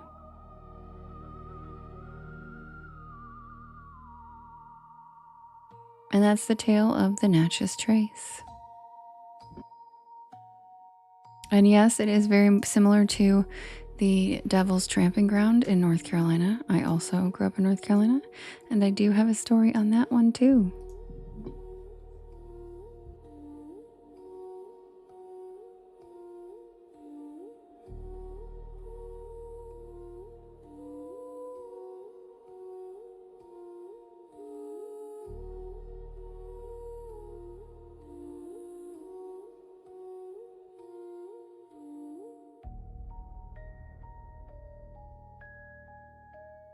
Sorry to those of you over on YT. Had a little bit of a malfunction there, but the real background will be right back. There's a delay, and so sorry, guys.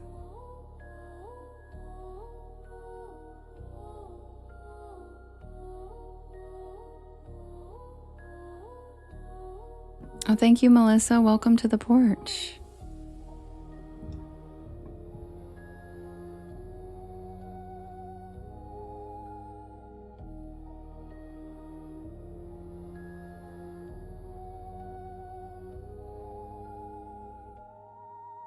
Welcome in, everybody. My name is Devin, and this is Porch Lore.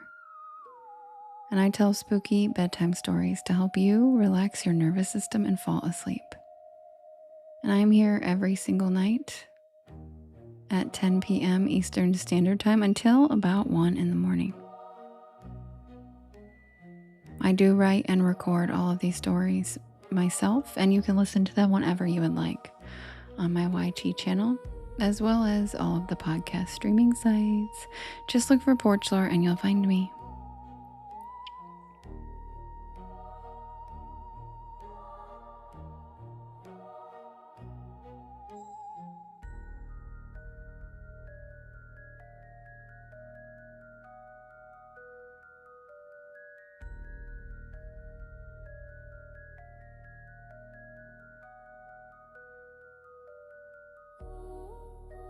Jackson Leslie's usually in here. I don't know where she is right now, but her screen name is Leslie Fines. Oh, Matt, thanks for the money gun. Making it rain. Thank you, Mike. I appreciate it very much. Thank you, Solange. Exactly, Matt. Make it rain. I do not battle Greg.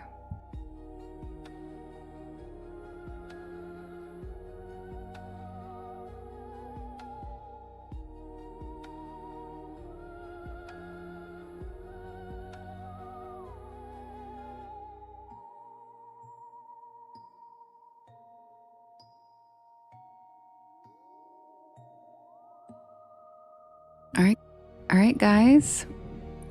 It is time for the new story of the week. And if you guys could do me a big favor and hit that share arrow. Hi, Joanne. Hit that share arrow in the bottom right-hand corner. There is a little yellow circle with 2 arrows chasing each other that says repost. And that puts my live into your friends' FYPs. That banana clip let Chiquita speak. Yeah.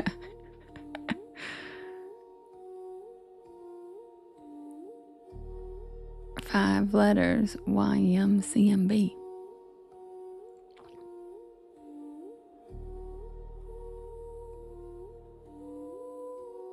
Thank you guys, and if you could share it to your stories too, that's super helpful. And I'll be right back with the new story of the week that premiered tonight. So grab a beanbag chair, grab a hammock, sit back and relax. And welcome to the porch. Happy Monday. Me too, tweets. Welcome in. Welcome to the porch.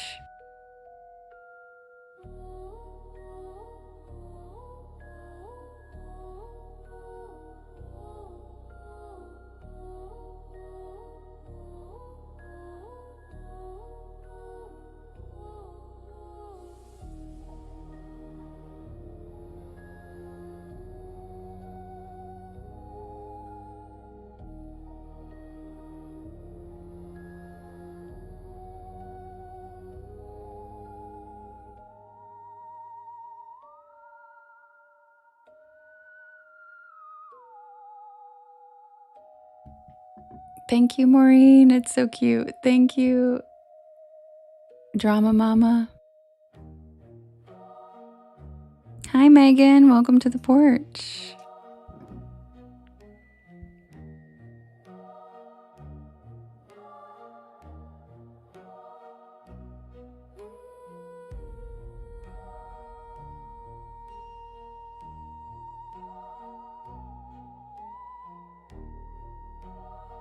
Melody, I see you down there tapping. Thank you so much for tapping, Melody. I appreciate you.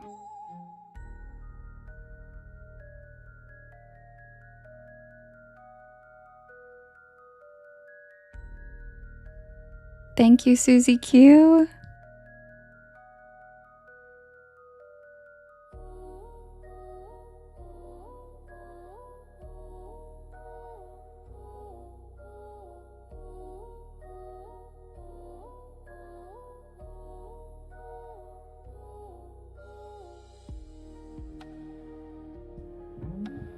Yes, thank you, Tara.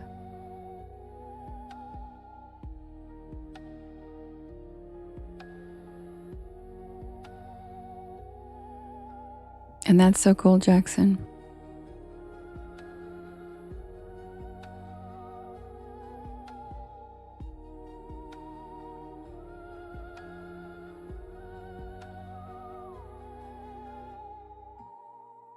Thank you, Skrilla, for typing keywords. Chino, thank you for the follow. Welcome to the porch.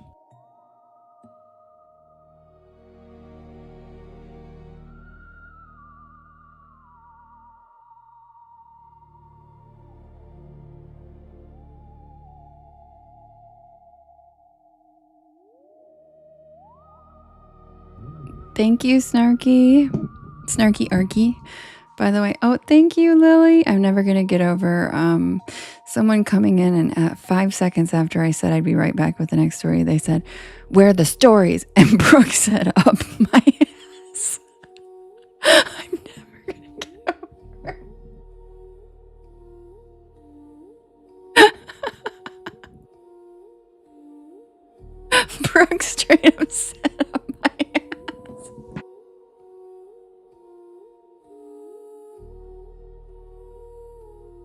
And that's exactly where they are.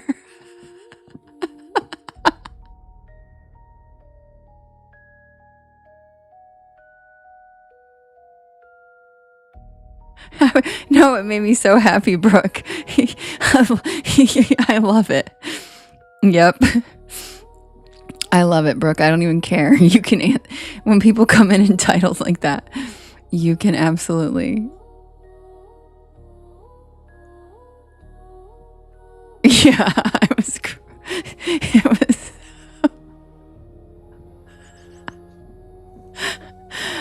So if anybody missed it, the highlight of the night has been Brooke.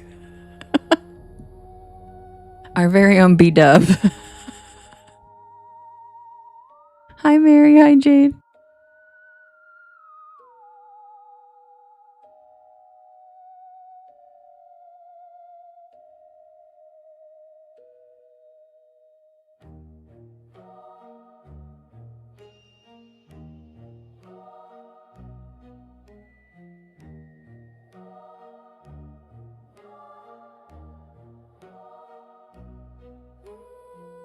Exactly, Brooke. Exactly.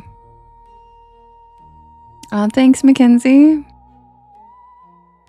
Hi, Lori. How's Greece? Of course, Kim.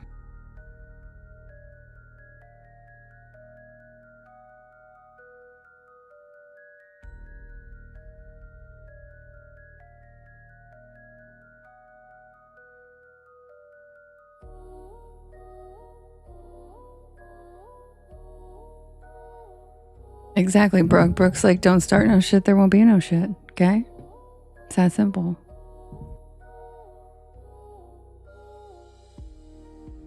You don't want no problem. Oh.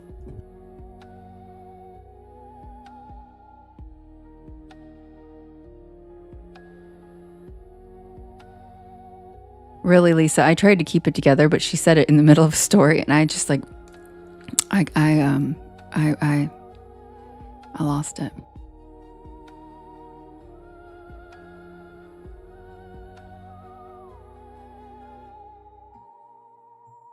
And honestly, if she hadn't, I feel like Kim would have.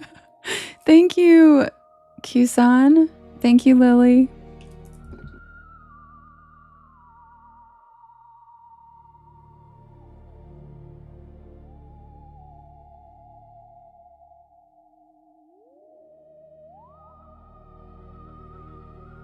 Kim said I was.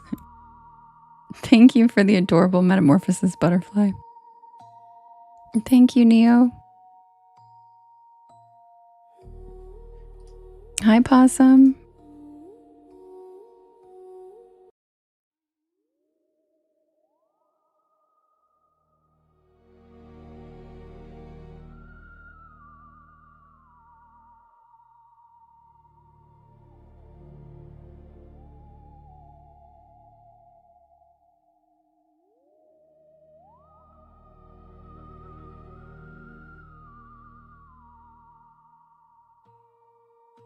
Thank you, Georgie. Thanks, Shannon.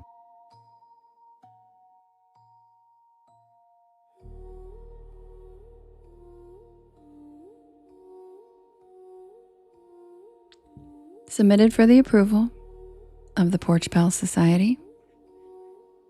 This is the tale of the Dead Children's Playground.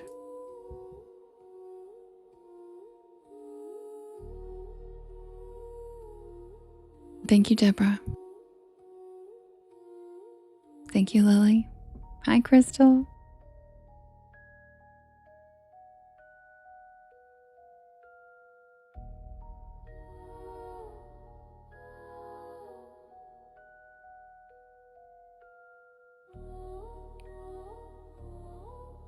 The first time I heard about the Dead Children's Playground in Huntsville, Alabama,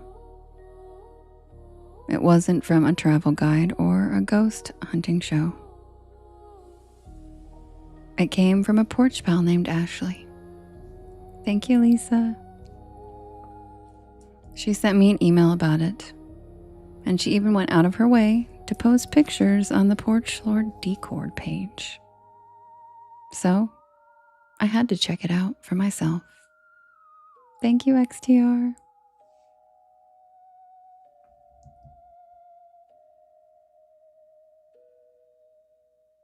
The drive down to Alabama was beautiful. I truly love cruising through our beautiful countryside. After a very long drive, I made it to my Airbnb. It was walking distance from the playground, so it would be easy for me to investigate and film content.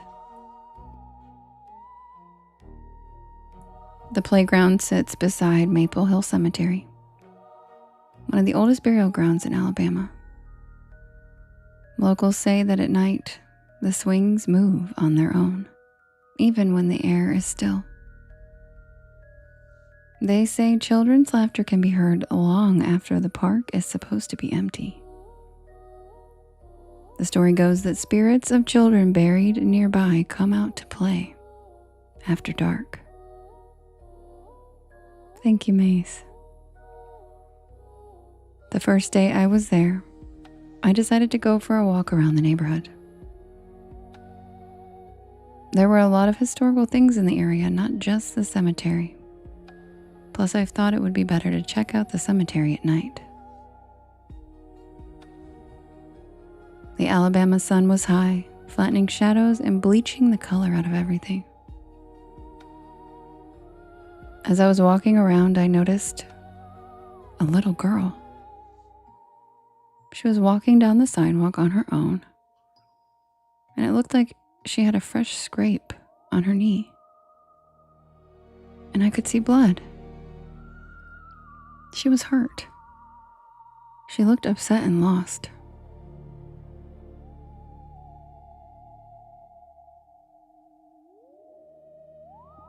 I approached her calmly, and I asked if she was okay, and if her parents were nearby, but she didn't answer. The scrape on her knee wasn't serious, but it needed to be cleaned. I checked my phone for signal, already thinking about calling the police. But there was just something about her, about how she stood there, dirty, trembling and upset. And my maternal instincts kicked in. I knew that as soon as I dropped her off at the police station, she'd probably be held in some back room until they could locate her parents. Or until child services came to get her.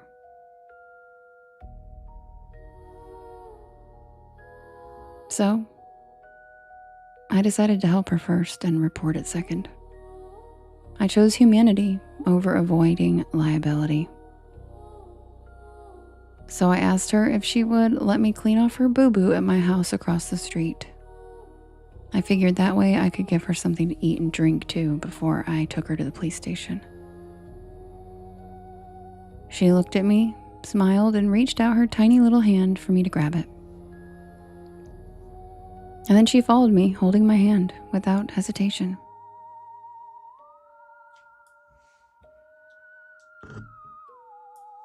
The walk to the Airbnb wasn't long, but I kept glancing at her to see if she was still okay. I am not a mother, and I was panicking about keeping this little girl safe in my care. She walked with perfect poise, without saying a word. Her gaze fixed straight ahead.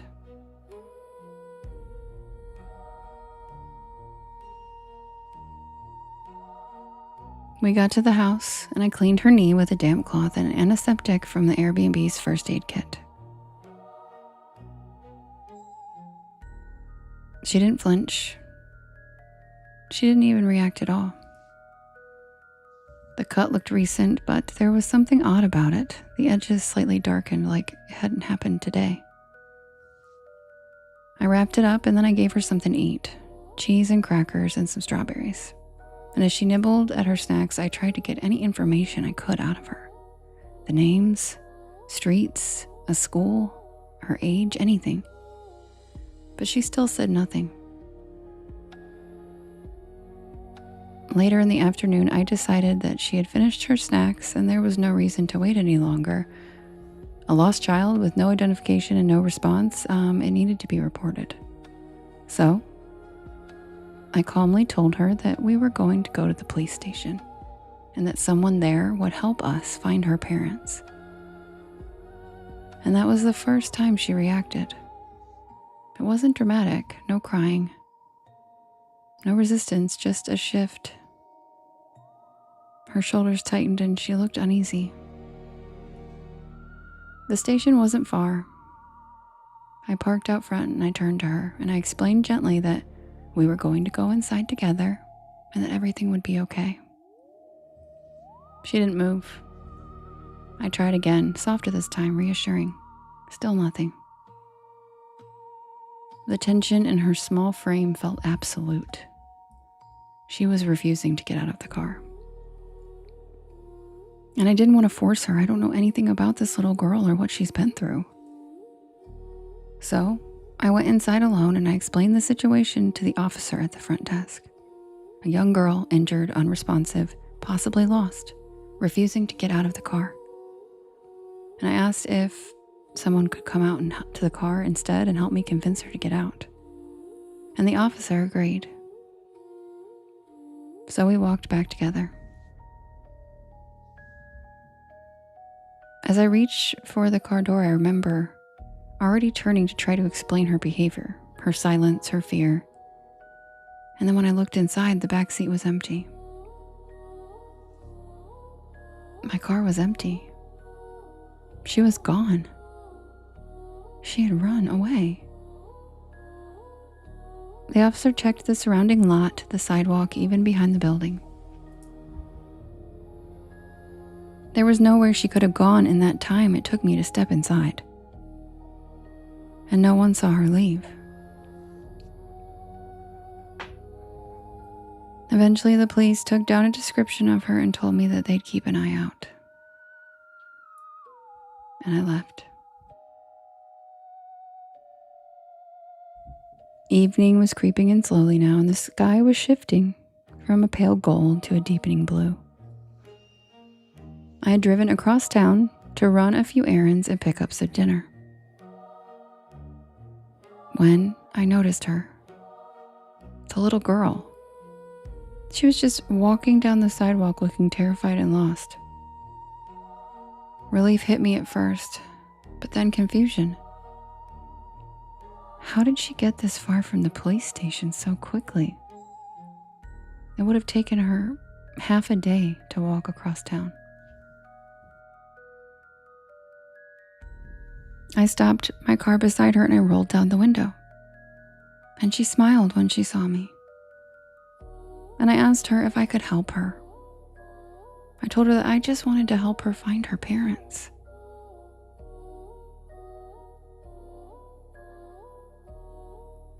And then she nodded at me and she hopped right back in the car.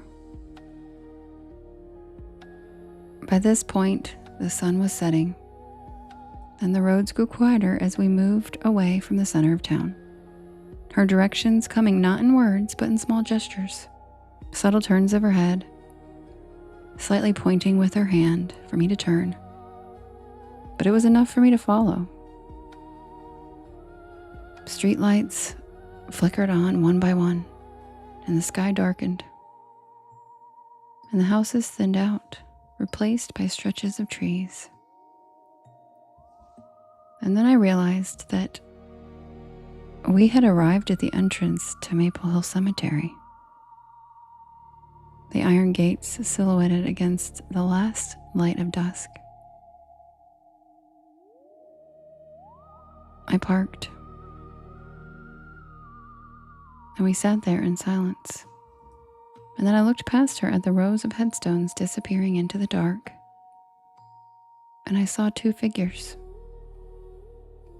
standing there as if they were waiting for her. She leaned over and she gave me a sweet little hug, and her skin was ice cold for a little girl who had been walking in the Alabama summer all day.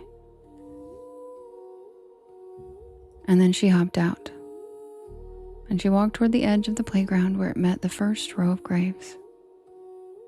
I only saw the silhouettes of the two figures that I believed to be her parents in the blinding glow of the setting sun. So I put my hand up to shield my eyes from the sun to get a better view. And the little girl and her parents were gone. I got out and walked the entire grounds of that playground and cemetery looking for them.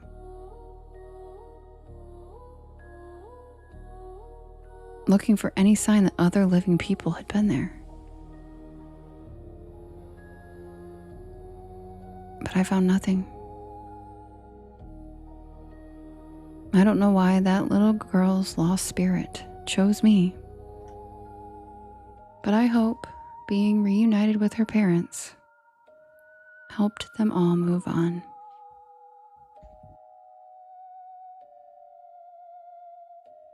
And that's the tale of the Dead Children's Playground.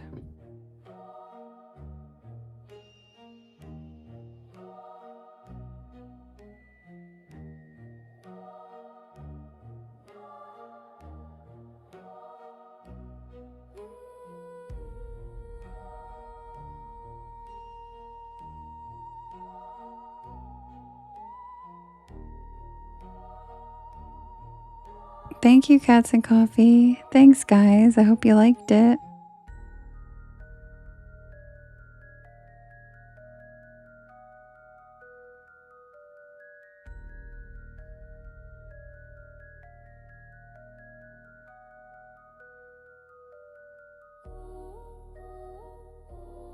Thank you, Mace. Thank you, Crystal. That was so pretty, Mace. Thank you.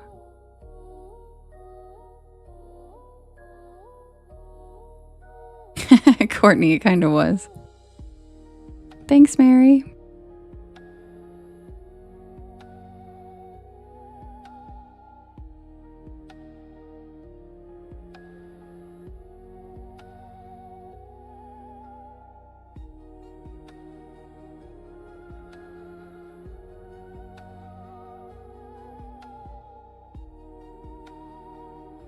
Aw, Brooke, tell her I said thank you. That's so sweet. And Jenna, thank you for the metamorphosis. It's so cute.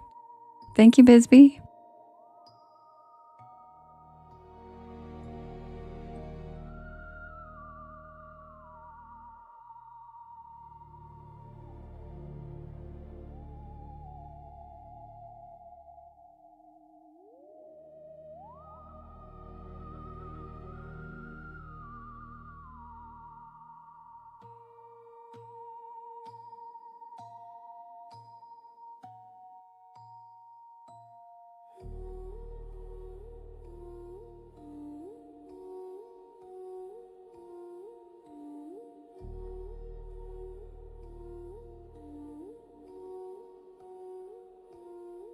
Thank you, Tracy. It's so cute.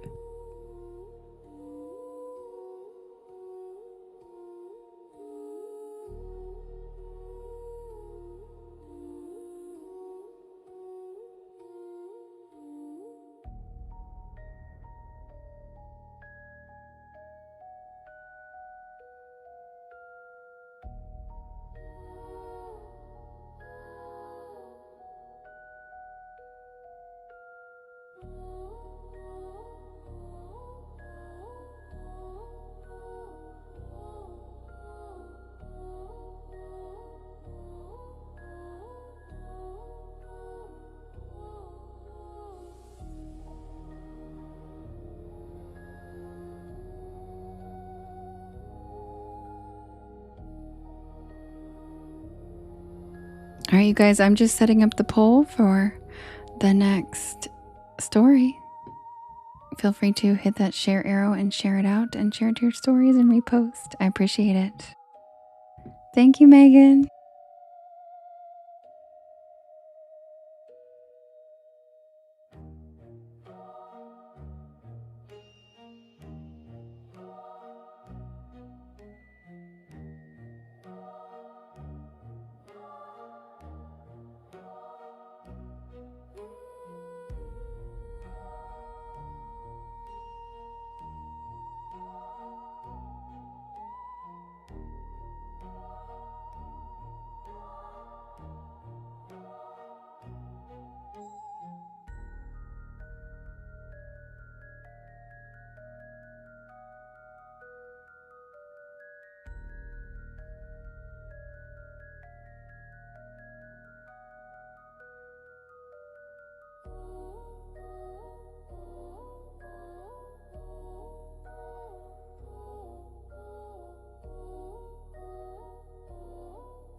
Okay, you guys. The next pull is ready. We have the Greenbrier Ghost, Professor Hyde. Thank you, Maria. The Baker Hotel, the Melon Heads, and the Maintenance Man.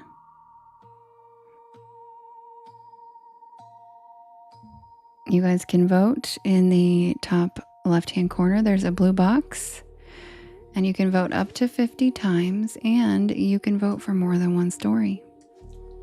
We have the Greenbrier Ghost, Professor Hyde, the Baker Hotel, the Melonheads, and the Maintenance Man. Oh, thanks, Megan. I appreciate that. I'm so glad.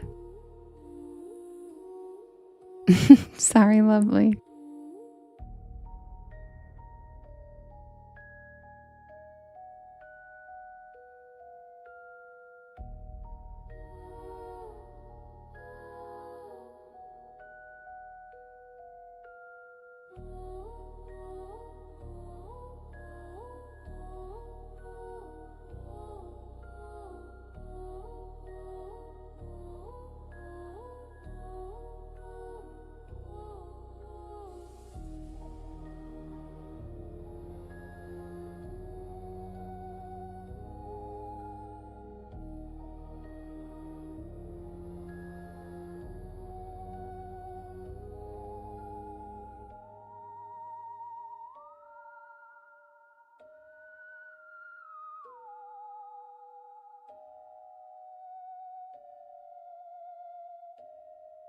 Matt.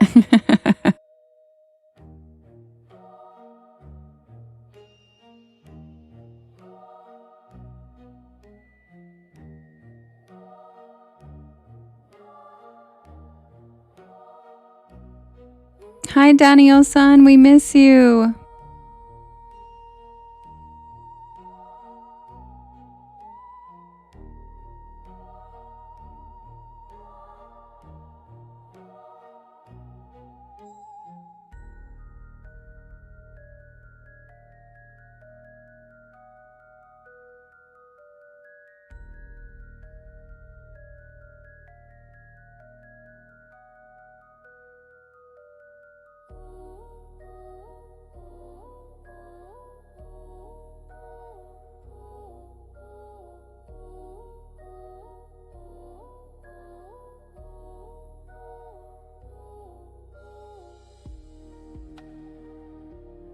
Lovely, you don't even have a maintenance man. You don't even have a maintenance man.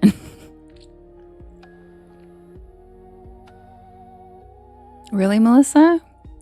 God, she's a legend. I grew up hearing about her. She's one of the first stories I did, was the Greenbrier Ghost. She's like, you think you got away with it, asshole? I don't think so. I find it funny that the most famous ghost stories of women who haunted and avenged their own killer, like their own deaths, and brought their killers to justice are like Appalachian women. It's not a coincidence. We're feisty as hell. We're like, I don't fucking think so.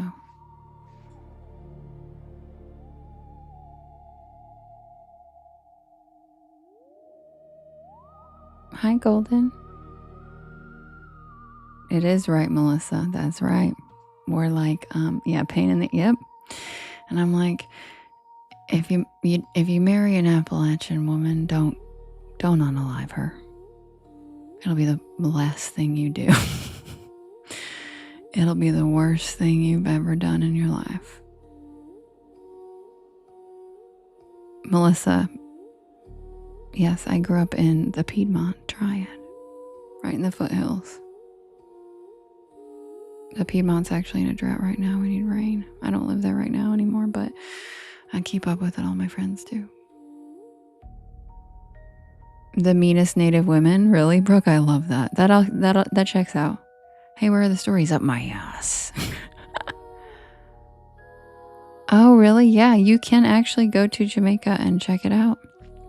It is still there, and several of the porch pals in here have done that. You don't know what means, Mr. President? but it sounds powerful. Yeah.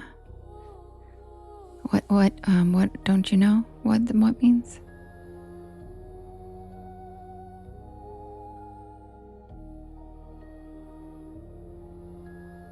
Yeah, Matt, you should. Well, you should behave yourself if you're dating any woman, but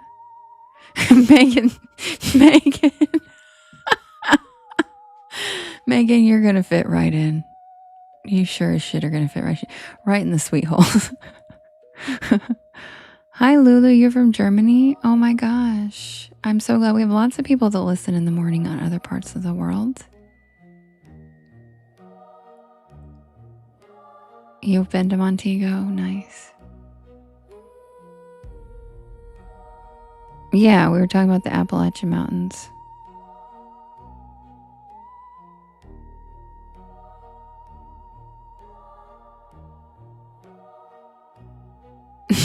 Is Kim still here? Is Kim still here?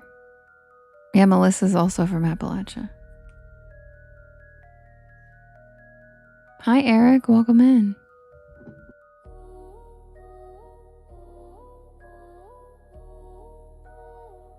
All right, guys. The winner of the poll is the maintenance man.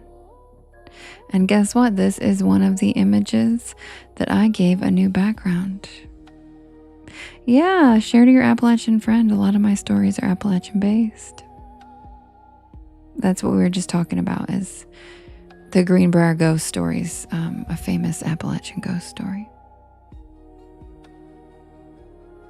Really? You've been to Jamaica 4 times and you never heard about it? No way. Really? That's crazy.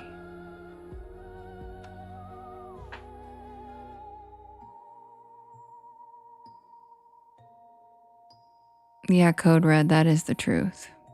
You're absolutely correct.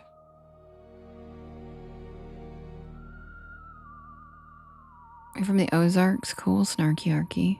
Some heavy lore in the Ozarks, too. I have a story on the Ozarks Howler.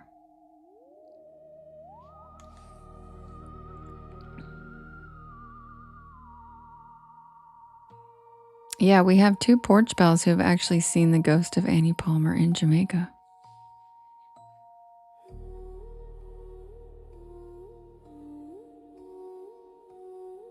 All right, guys, I'll be right back with the maintenance man. It has a new background. Hi, ooh la la. Welcome in. Nice to see you again.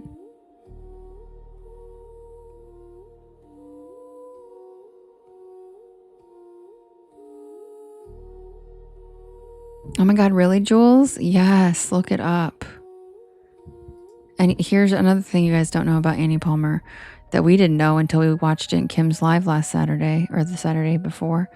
Annie Palmer, hi Zoe. Annie Palmer unalived all 4 of her husbands. And like, it said mysterious causes for a while, I guess, or some shit, but ended up like they have document, like she wrote it in her diary and was proud of it. Like she wrote it in her journal, like how she unalived each one of them. And one of them she was married to for 6 years. Then she unalived. Then the next one she was only married to him for 6 months. And then she was like, I'm done. Like, and it just got shorter and shorter. She's just and like it was the craziest ways that she did it. She did it in the craziest ways. No, actually misbehaving. She was a terrible person. She was a serial unaliver. So she did it to her husbands and the enslaved people on her plantation. But she literally didn't spare anybody. She unalived all 4 of her husbands. Yeah, she's nuts. Well, I knew that, but I didn't know that it was like, I knew they died of unexplained causes. But I just assumed, oh yeah, she probably did it. But then they like actually have documented proof that like how she did each one. She wrote about it in her diary. Like a psychopath, because she was a serial unaliver. She was like the Madame Lalaurie of Jamaica. And she Kim, I wish Kim was still in here. One of them, she poured, what was it? Lady Rose, who was in any of the spooky bookies in here right now? She poured like wax. Yeah, I'm glad they refused to display it. She was a psycho. Nuts. Yeah, a horrible, evil person. Evil, yeah. She poured something in his ear and made his brain it was some crazy-ish. It was the craziest stuff I've ever heard. And the wall is still stained with his red stuff that I'm not going to say on the live. It's crazy. Like every other room, they're like, this is where it's the White Witch of Rose Hall, y'all. I have a whole story about her. Everybody's like, who?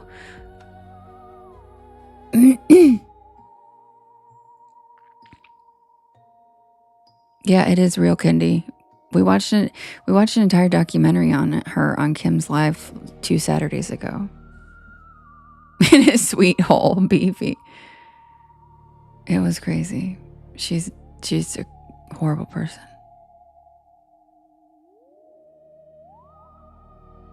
Oh, really, Zoe? Yeah. We all watched one on Kim's live the Saturday before last, and it was just, and you know what? The moment she passed away, all of the enslaved people on her plantation gathered up all her shit and burned it. Yeah, I know, Cindy. I just read it last night.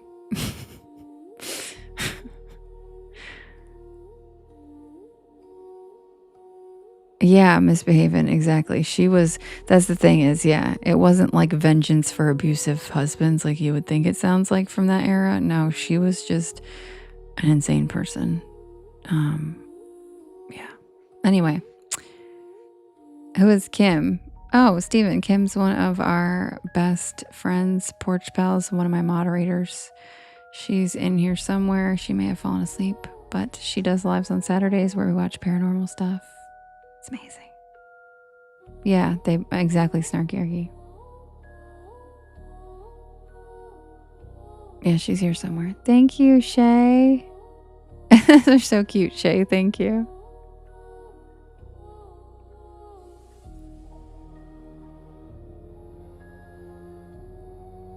What's an audio normalizer? I don't know what that means. Thank you, Shay. That's so cute. Oh my God, it's like a little fish.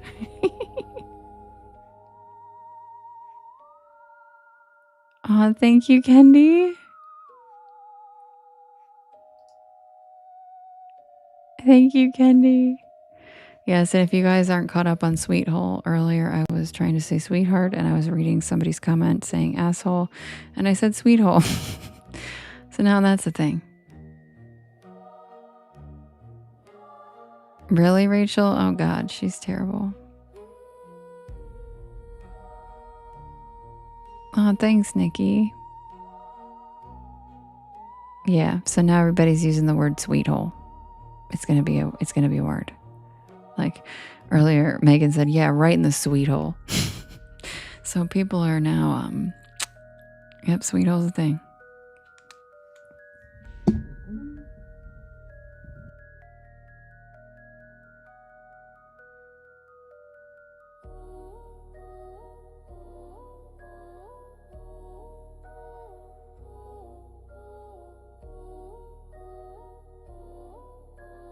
I mean, to be fair, we used to say pie hole, and pies are sweet.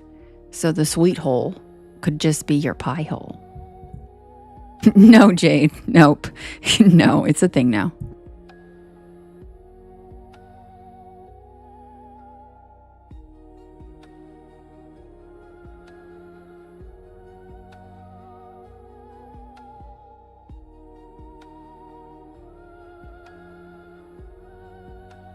Also, guys, we got a new maintenance man background.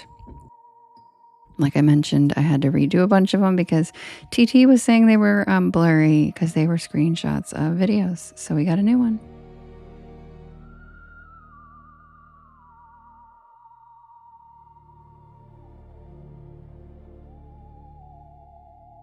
Thank you for the goat, Ange. Hi, Ange. I haven't yet, Aaron, but it's on my list.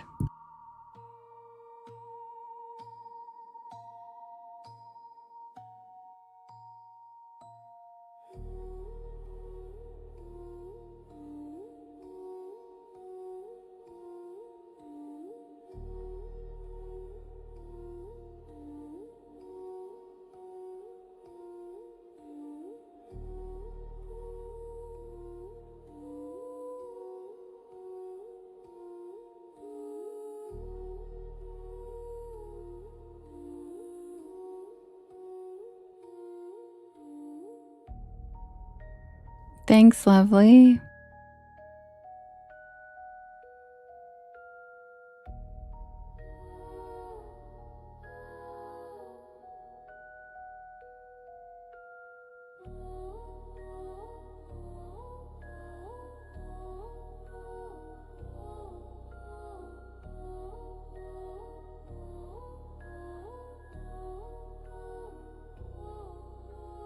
Oh, thanks, Sherry.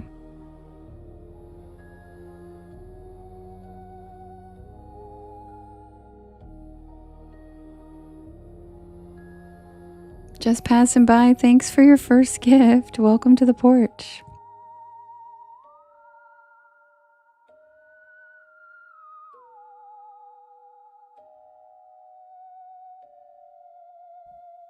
Thank you, Spider Lily, for the metamorphosis. Hi, Stephen. I'm glad. Welcome. How's Liverpool?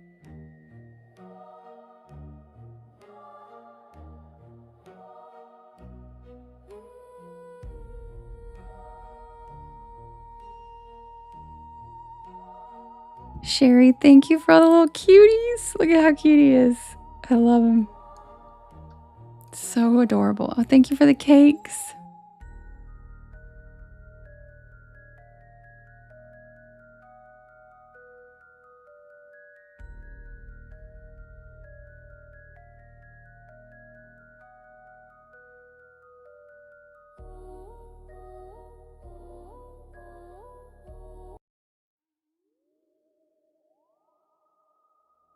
And guys, Steven is looking for Kim's screen name. Could somebody pin it if they can, or put the @ sign for her screen name so that Steven can...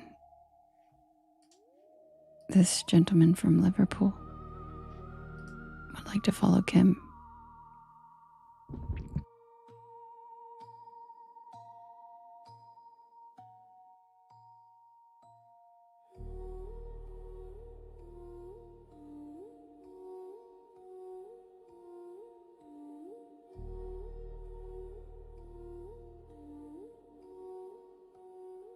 Thank you, Misty. It's the new maintenance man background.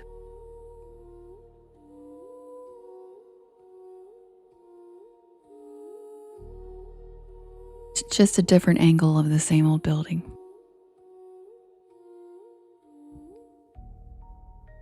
Thanks, lovely. Submitted for the approval of the Porch Pal Society. This is the tale of the maintenance man.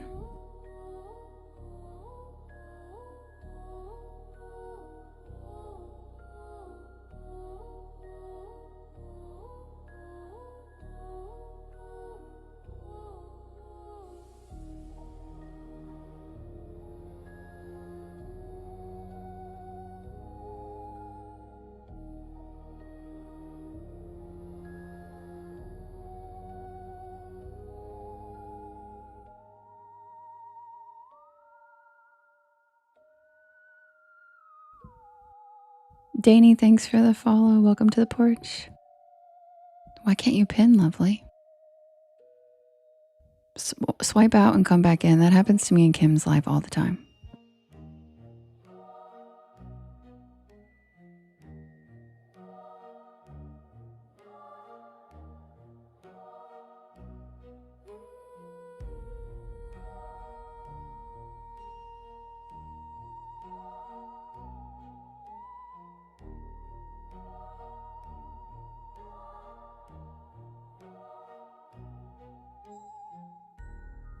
Feisty Mermaid, welcome to the porch, fellow siren. Got a lot of mermaids and sirens in here recently. Welcome in. I've lived in apartment complexes my whole adult life. College years, post-grad limbo. That weird phase where you think you'll buy a house soon, but never quite do. So by now, I've seen my share of flickering hallway lights, weird neighbors, and over-familiar building managers. But nothing ever prepared me for what happened at Tower Hill Apartments. Thank you, Sherry. Thank you, Miss Behaven. I love that watermelon slide. Thank you, Tanya. It started right after I moved in early March. Rainy season in North Carolina. Thank you, I Am Epic. I've been living with a roommate in Durham, but after a bad breakup and a worse job transfer, I took the first one-bedroom I could find. Yes, lovely. Tower Hill was cheap and had a decent view of a creek, and if you know me, I am obsessed with natural bodies of water. And it was only 15 minutes from my new office.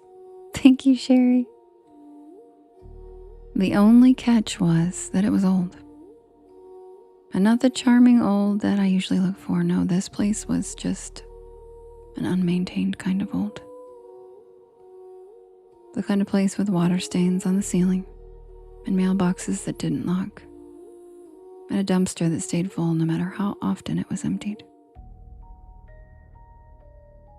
But affordable rent is hard to find in a short time frame, and I wasn't really in the position to be picky.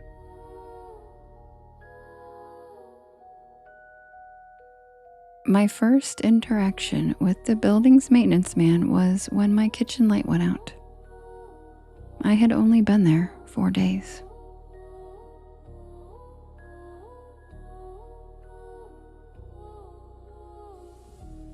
I submitted a work request online like the leasing office told me to. And about an hour later, I heard a knock. He introduced himself as Charlie. Mid-50s, beard that looked like steel wool, and he wore a gray shirt with a faded patch that said staff.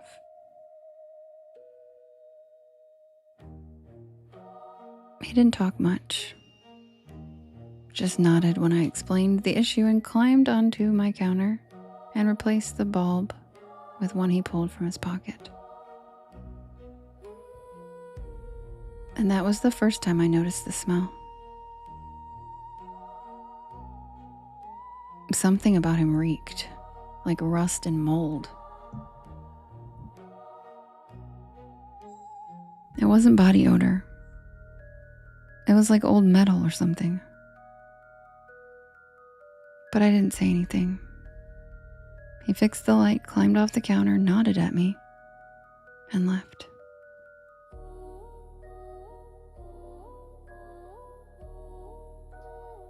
I saw him again 3 days later. Thank you, Fiona. Thank you, Miss Behaven. I saw him again 3 days later. I was getting my mail after work. And I saw him crouched behind the building, facing away from me.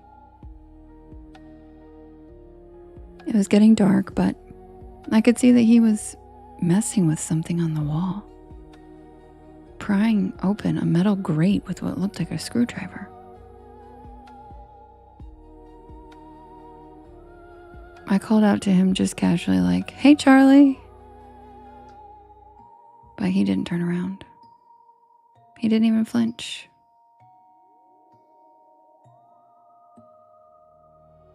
He just kept fiddling with the grate like I wasn't even there.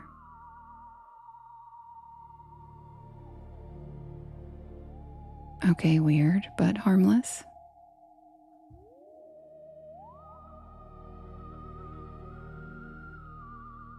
Or so I thought.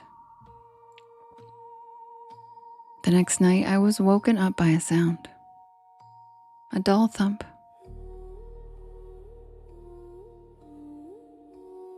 Like something hitting my front door. I checked the peephole and there was no one. I opened the door a crack and there was nothing there but the hallway, light buzzing and flickering like it always did.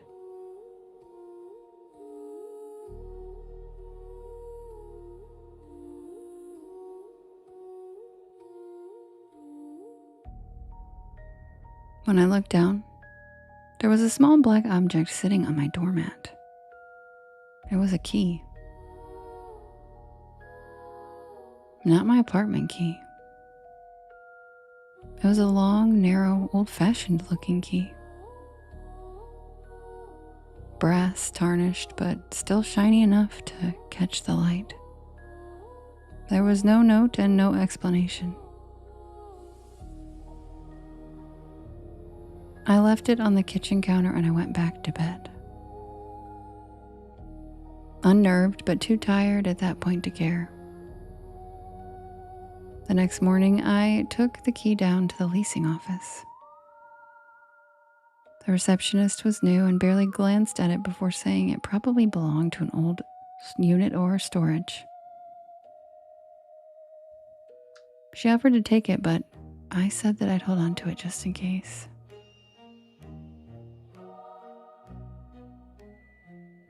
That night, my bedroom light turned on by itself.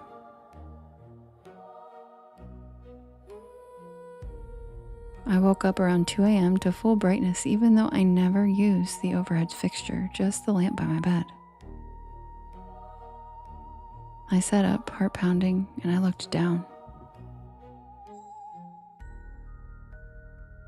The door was closed, and there was nothing out of place.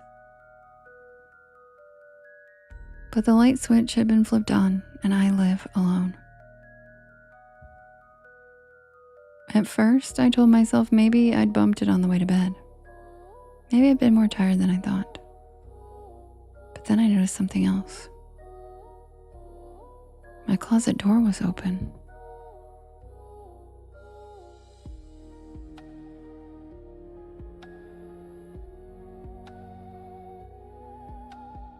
It was only a few inches, but I always closed the door to my closet.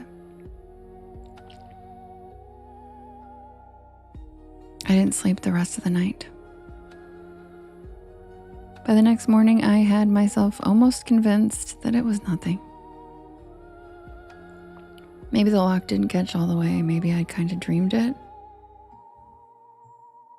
But when I went to brush my teeth, I found a single smudged fingerprint on the mirror. Too high to be mine and too wide. I emailed the leasing office again and I told them I thought someone might have entered my unit. They said they'd look into it, but I didn't hold my breath. That Friday, I got home late around 11:30. I was walking up the stairs when I saw something strange.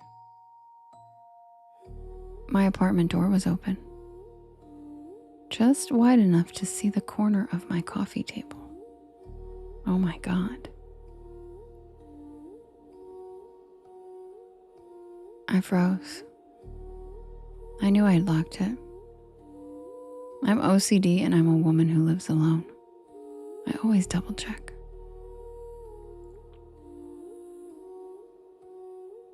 My keys with my mace keychain were in my hand.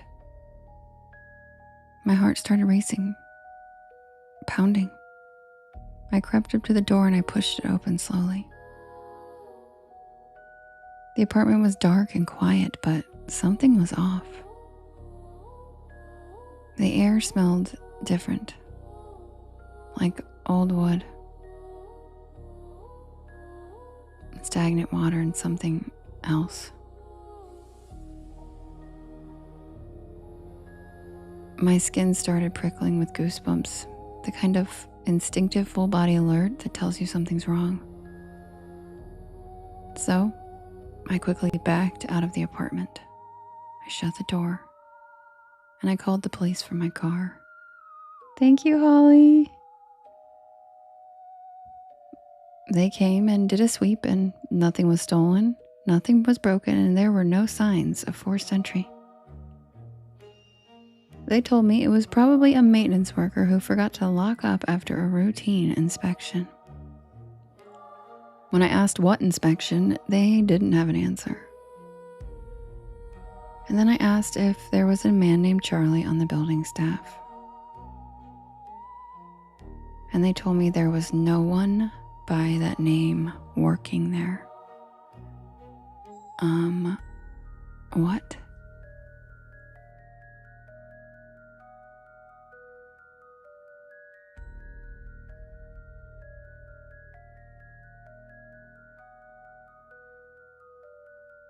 I didn't sleep that night.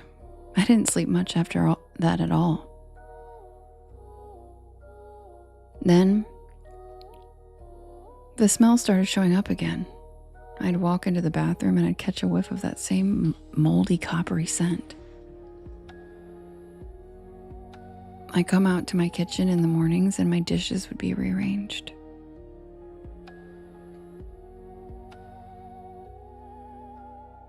My bedroom blinds would be opened slightly when I knew I had closed them. I'd hear sounds at night, almost like soft dragging footsteps in the hallway. Sometimes I'd even hear the door lock clicking like someone was trying from the outside. Then came the knocking every night at 3 a.m. Exactly. Just 3 slow knocks on the front door. Never less, never more. I stopped checking after a while and I would just curl up under my blankets and wait for morning. One night, after a particularly bad episode, I drove to my friend Riley's place across town. I told her I needed a few nights away. I didn't even tell her the real reason. I said I was having plumbing issues and she didn't press it any further. That night at her place, I slept straight through the night. It was amazing. No knocking, no lights turning on, no smells. I stayed for 3 glorious days. And then I finally broke down and told Riley about what had been happening. And her jaw dropped. She told me that I was not safe and that I should go grab some of my things from the apartment and come back and stay with her until we can get this figured out. When I finally went back to my apartment to pick up some clothes and other belongings, I found something that made my stomach turn. Pinned to my door with a nail was a piece of paper. No envelope, just folded ones with my name scrawled in shaky handwriting across the front. Inside was a note that read, "You shouldn't have left. You're not done yet." Below that, drawn in smeared pencil, was the shape of the key, the old brass one. The one that I had left in my sock drawer at Riley's place. I opened the door slowly, holding my breath, and the apartment was ice cold and quiet. I stepped inside, and I found everything normal, but too normal. The kind of staged normal, like someone had tried to reset the place but didn't quite understand how it looked before. The books on the shelf were out of order, and the coffee mugs were all turned the same way. And I'm not that perfect. My toothbrush was on the charger when I usually leave it in my shower. And on the table, right in the center, was the key. I left that night. I broke my lease, paid the penalty, and I didn't even care. And I moved in with Riley for good after that. A few weeks later, Riley got curious. Before the new tenant moved in, she said she was going to go by the apartment, snoop around, and see what we could find. She never came back. They found her car in the parking lot, keys in the ignition. Her purse was in the passenger seat, and her phone had a final photo on it taken at 3 a.m. It was a blurry shot of my old front door. And standing just to the side of the frame was a man. Gray shirt, faded staff patch, half of his face visible, and grinning. When the cops checked the apartment again, they found a hidden panel in the back of my bedroom closet. Behind it was a narrow space that led into the walls. Inside were old food wrappers, empty water bottles, and a nest of blankets that reeked of copper and mildew. And in the middle of it all, stuck to the wall with duct tape, was a Polaroid of me asleep.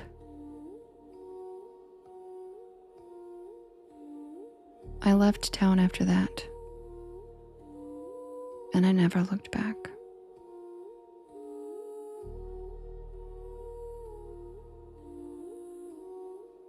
And that's the tale of the maintenance man.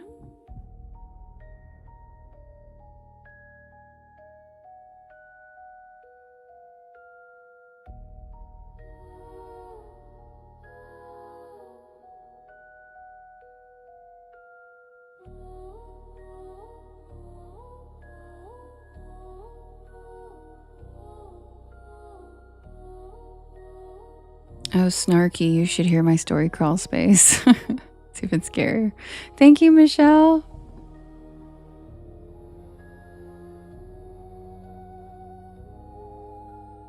Thank you, guys.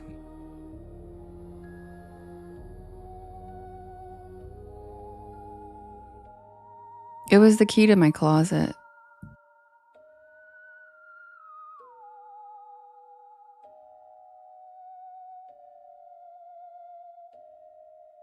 Welcome in, everybody. If you're new here, my name is Devin, and this is Porch Lore.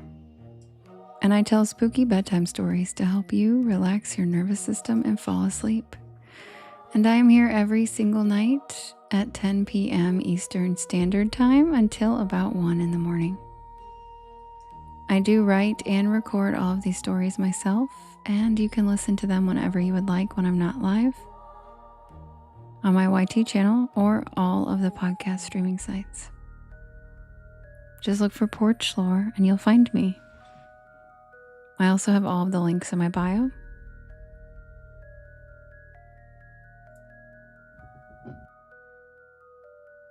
And if you guys could do me a big favor, if you could hit that share arrow in the bottom right hand corner, there's a little yellow circle with 2 arrows chasing each other that says repost. And that puts my live into your friends' FYPs, and it helps us grow this beautiful porch of ours. And how about this? Since we have so many porch pals on the porch this evening, I will do an extra story. Welcome to all our new porch pals this evening. Thanks for being here. Happy Monday. I will set up another poll for another story. So grab a beanbag chair, grab a hammock, sit back and relax. And welcome to the porch. Thanks, Melissa.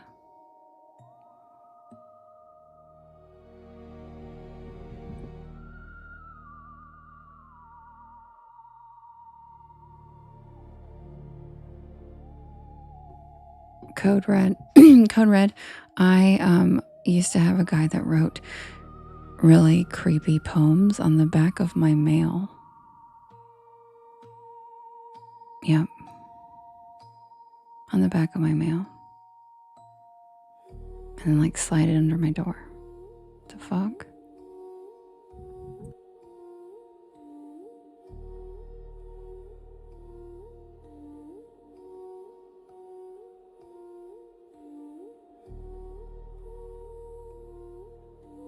Thank you, Kenny.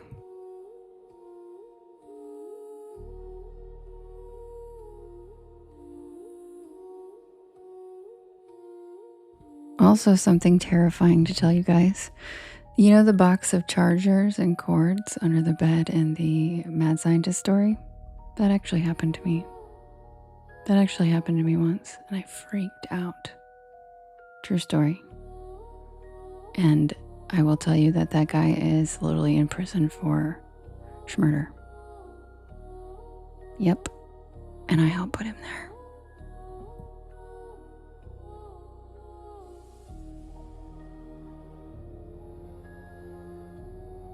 But no, he was not an old German man tow truck driver. He was a really hot male model. Only difference.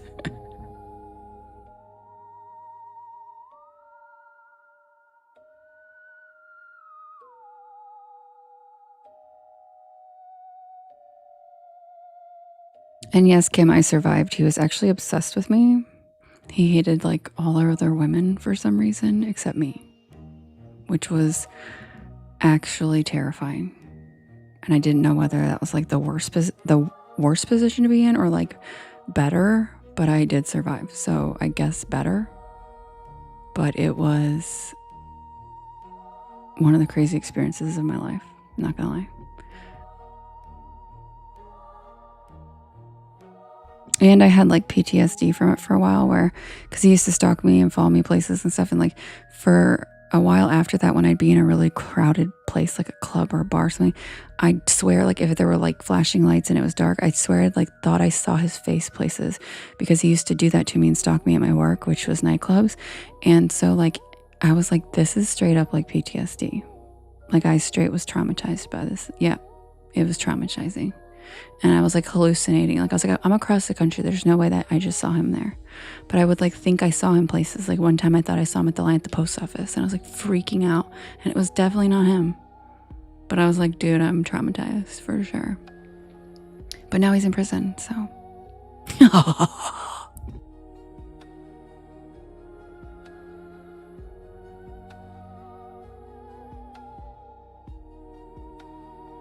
I'll be right back with the next poll. Thanks, Gigi.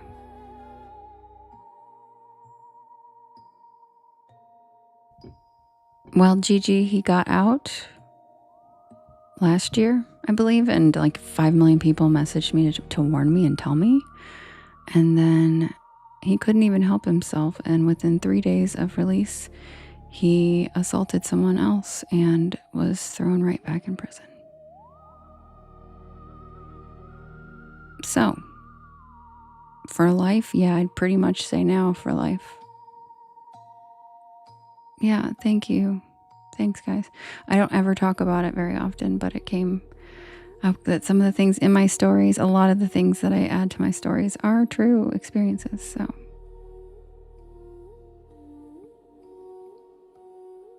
good, Brooke, good. But yes, I survived. One time I came home and all of my underwear was missing in my apartment. All of my underwear. And I was like, the fuck? And I looked and somebody had jimmied the sliding door lock and fucked up my whole sliding door. And I had to pay like $500 to get it fixed. And Jade said that wasn't me.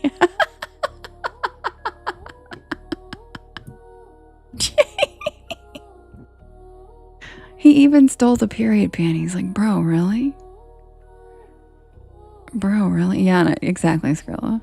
No, I still have some, dude. Lovely said this time. Yeah, she just hides in the back of the truck.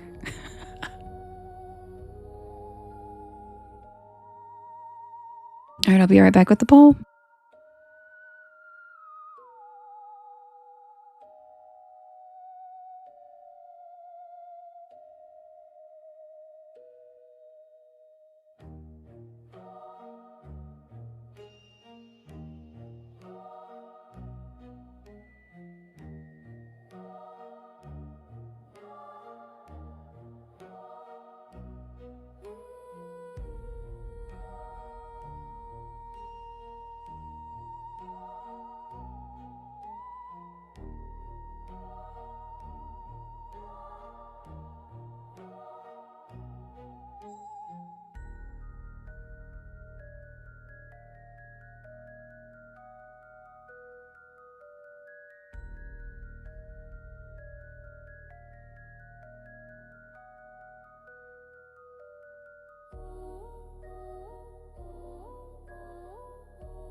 Okay, guys. Thanks, Jade. I love you. Skrilla, you're cute. All right, you guys. We have the next poll. We have the Greenbrier Ghost. we have the overnight delivery. And yep, Jade hides to protect me. She follows around and protects me. Greenbrier ghost. Plus, nothing's more dangerous than a witch coming into her power who doesn't know what she's doing. So watch out for Jade. The Greenbrier ghost.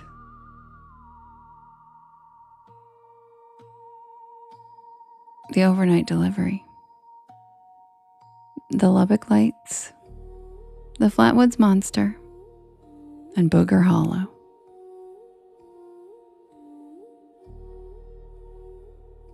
And you can vote in the blue box in the top left-hand corner. Jade inserts witchy magic. You're so cute. I love you so much. And you can vote in the top left-hand corner, and you can vote up to 50 times. And you can vote for more than one story. Skrilla says sneak attack with her peg leg.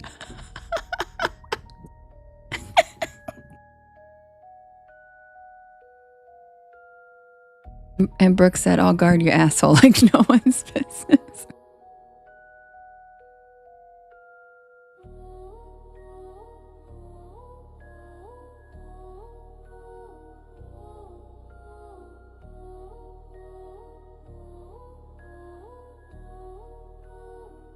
Jade, it's not letting anybody pin, or it's not letting you pin, or it's not letting you pin that one.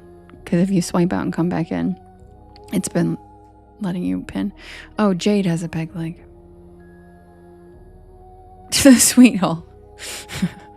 She said to the sweet hole.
And the winner is the overnight delivery.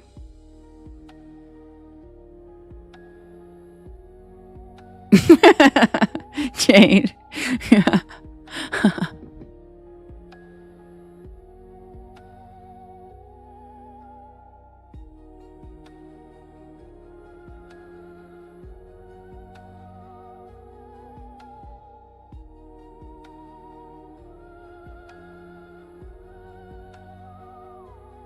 Heather said, what in the world did I miss during my nap? What's your cue, lovely? You don't like overnight delivery either? Is that on your list too?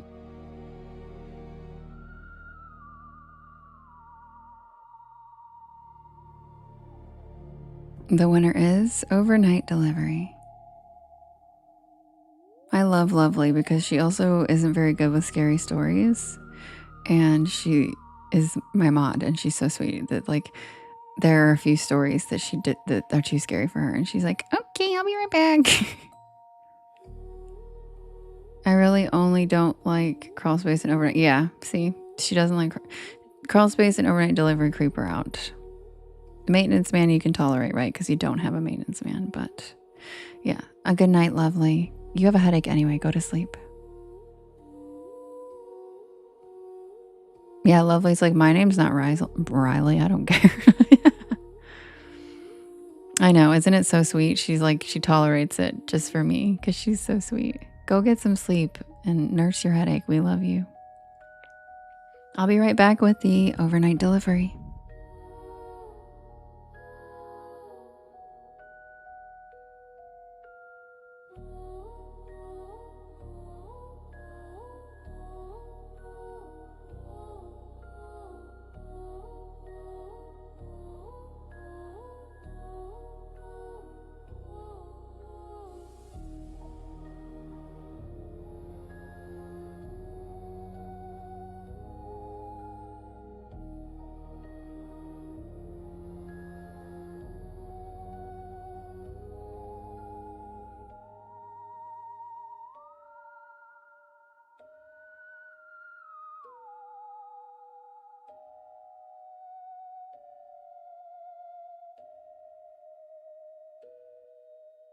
Also, did one of my mods block that guy? He's lucky I didn't stop mid-story and just go off on him. Did one of you guys block him? I don't know who he thought he was saying, you can't fucking say hi to me, Devin. What the fuck? Like, excuse me? Who the fuck are you?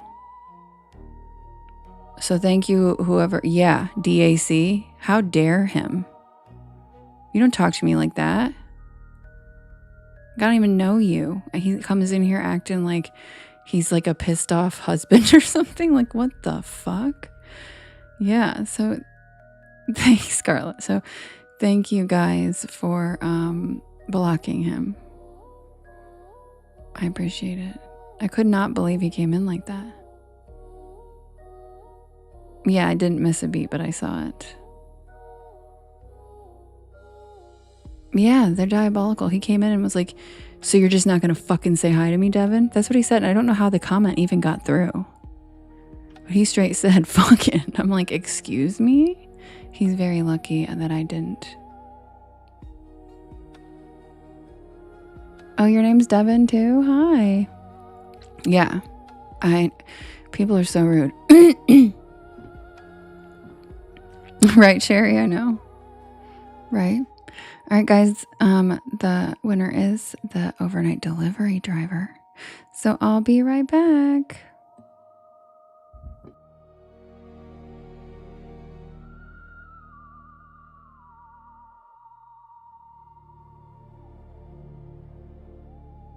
Well, yeah, lovely. You still went after him.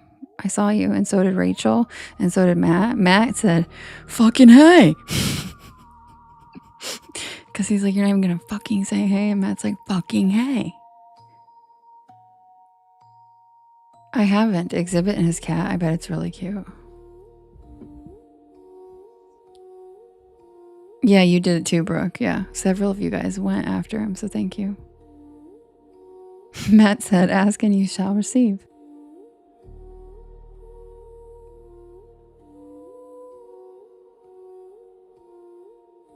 There's another Devin. Look, we've got 3 of us in here tonight. Wow.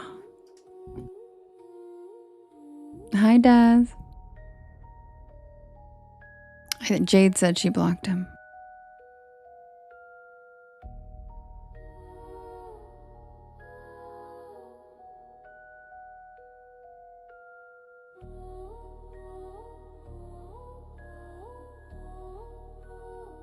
Good night, Serene.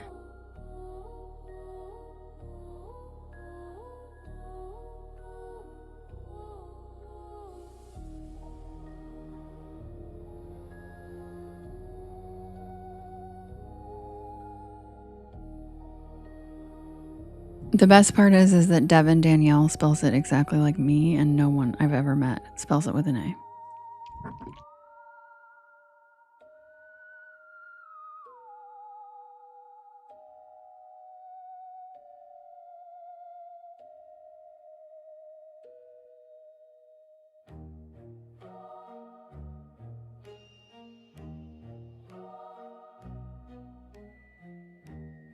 Yeah, scroll it.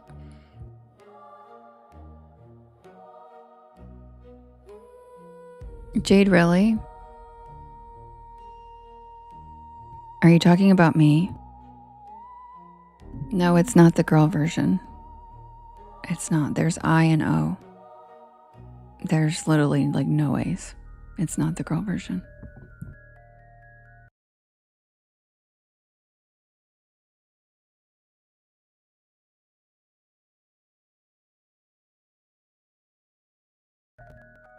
Phonetic, like, I know.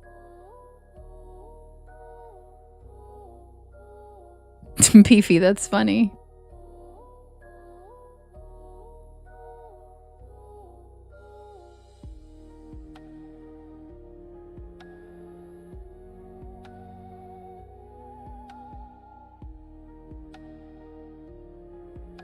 But yeah, see, the other Devin said, you've never seen one either. Instant follow. Yep. I was like, oh my God, your name's with an I. Oh, and you're in Tennessee. Oh my God. Stupid. I grew up in North Carolina. Oh my God, what part of Tennessee? Yes, I've also met the YNs for sure. But that came, I feel like those are younger. The YNs are a little bit younger generation. Because I remember when I was like a senior in high school, my friend's parents like had a oopsie baby and they named it DVYN. And that was like the first time we'd ever heard of that. And we were like, whoa. Oh, you are, Amanda?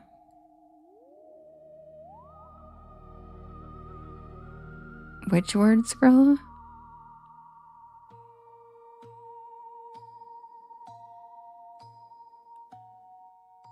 Yeah, there's a lot of Megans in here too. My sister's name is Megan, by the way.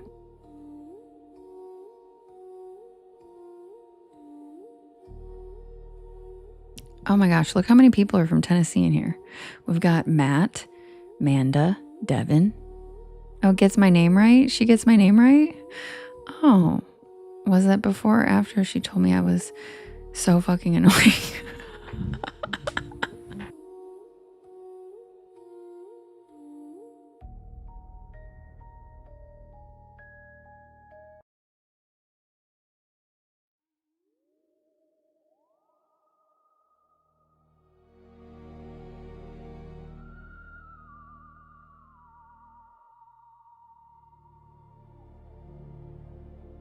Yeah, she really did. Skrilla's Siri said, "You are so annoying and you don't even know it."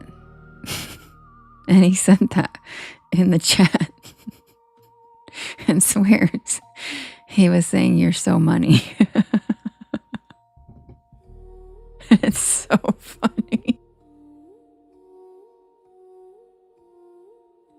He said his Siri is the phone version of Caroline the car.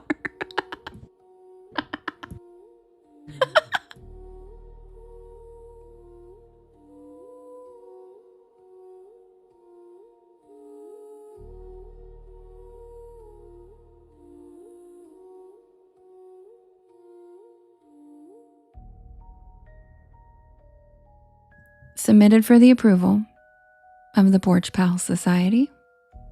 This is the tale of the overnight delivery.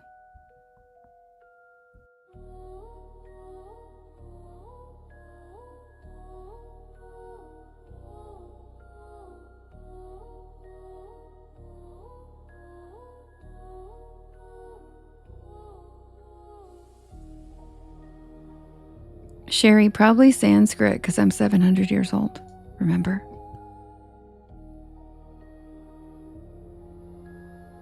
Good night, Mackenzie. We love you.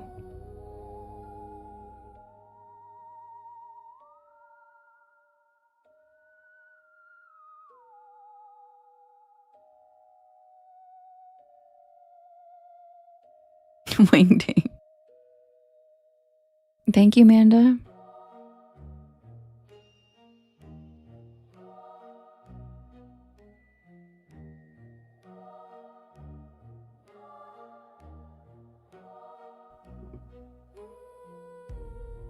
Have you ever had one of those moments where the world doesn't quite feel right?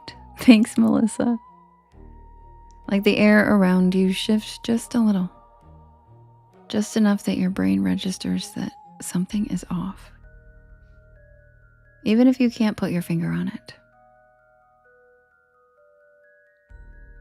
That's how it started for me.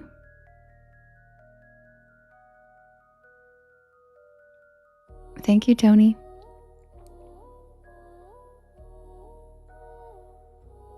Just a little feeling creeping and edges of awareness whispering that something was wrong. It happened when I took a job as a private overnight courier. I love driving, and the money was too good to pass up.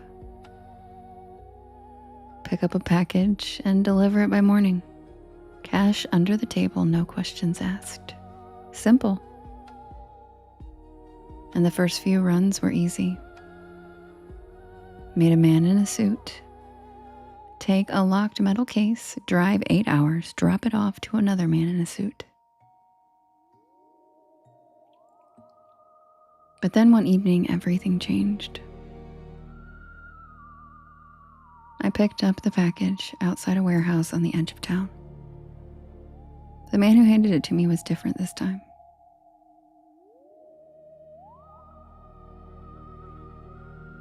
His suit looked the same, but he had this off quality about him.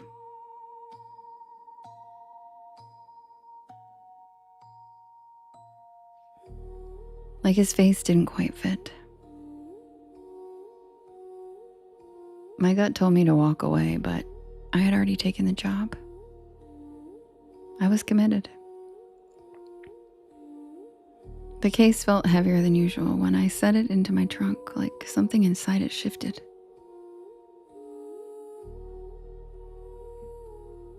The drive should have been straightforward.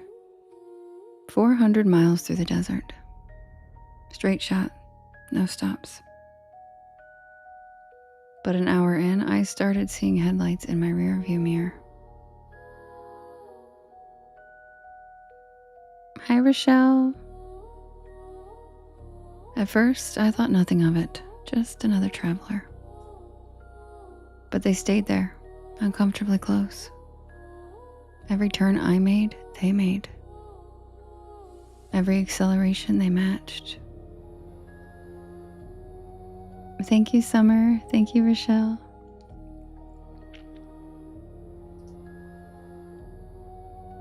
My fingers tightened around the wheel. Hi, oh so very ordinary. When I finally built up the nerve to take an unplanned exit, they followed, and panic set in.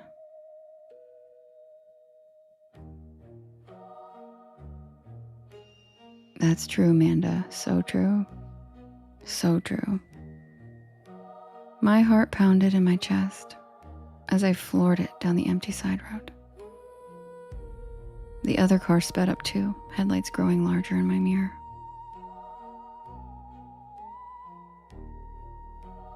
Then, just as suddenly as they appeared, the lights vanished. No brakes, no turnoff, just gone. The road behind me was empty. I kept driving, my nerves were shot, trying to convince myself that I had just overreacted.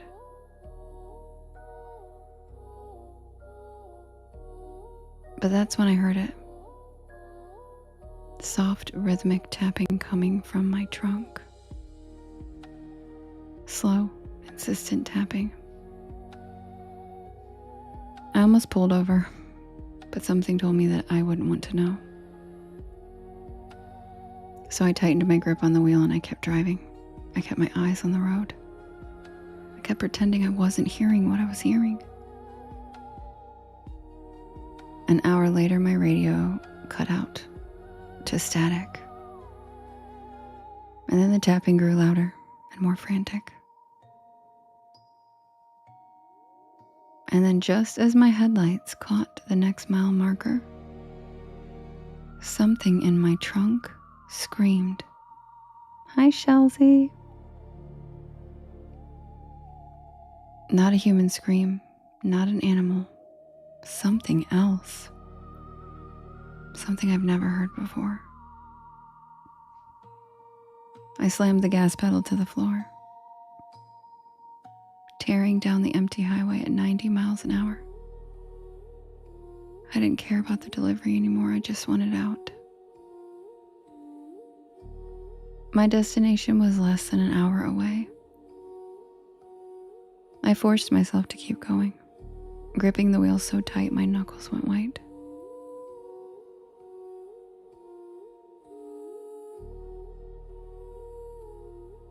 And just when I thought I might make it, the trunk lid started to rattle. The lock strained, metal groaning under pressure. Whatever was inside was trying to get out. I made it to the drop-off point, a gas station in the middle of nowhere. The second my tires skidded to a stop, the trunk burst open. I didn't look. I couldn't. I just threw myself out of the car and I ran for the station's lights. By the time I turned back, the trunk was empty and the case was gone. The man waiting for the delivery stood by the pumps and he looked past me into the darkness. He nodded and said, "Good, now it's loose." And then he handed me an envelope of cash, got in his car, and drove off just like that. What? I don't know what was in my trunk. And I don't know what got out. But I do know that I never took another overnight delivery job again.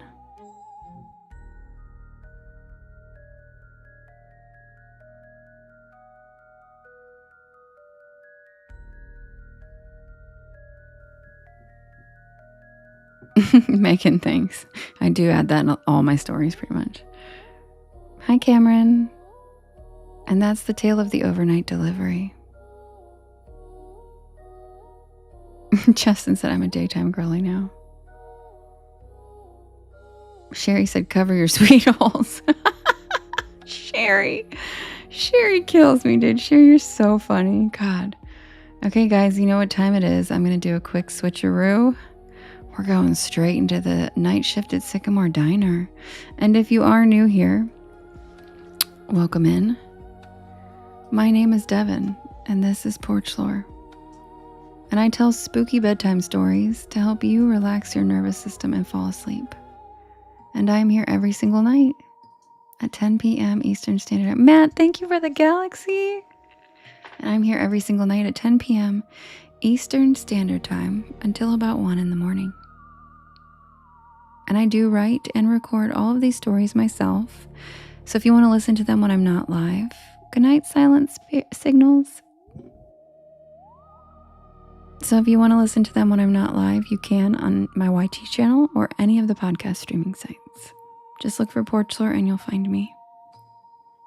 Also, all the links are in my bio. And yes, Summer, I did an extra story tonight.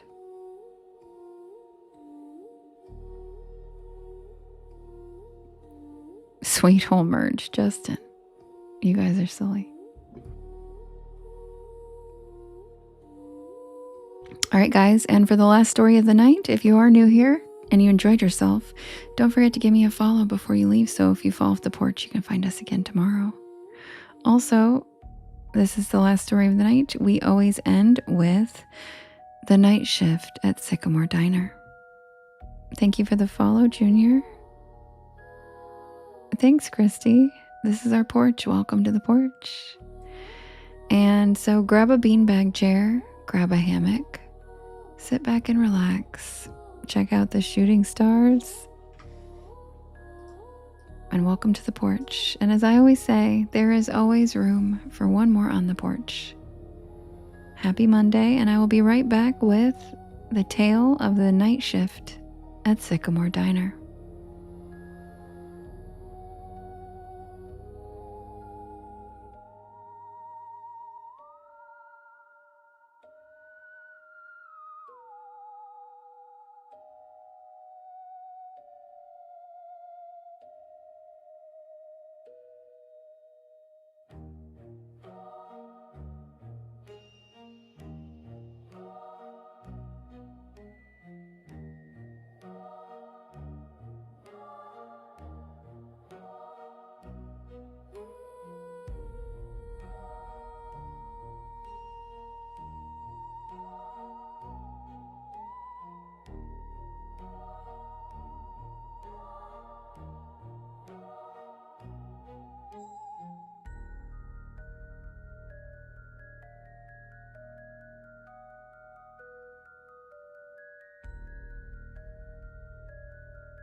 Hey, Brooke, somebody just asked where's my stories at?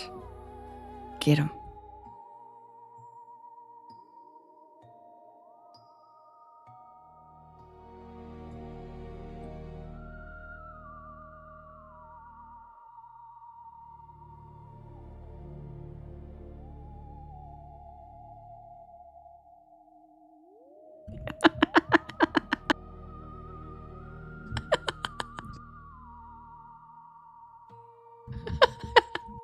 She found him so fast. She found him so fast. She found him in 5 seconds. I said, get him. That's all I had to do. In her sweet hole. Thank you, Summer. Thank you, Esmeralda. Right, Tracy? She found him so fast.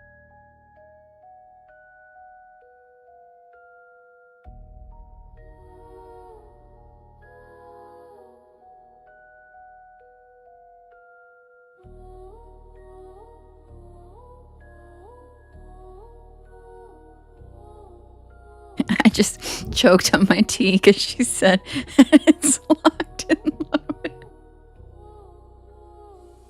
Me too, Tracy. She said, and it's locked and loaded.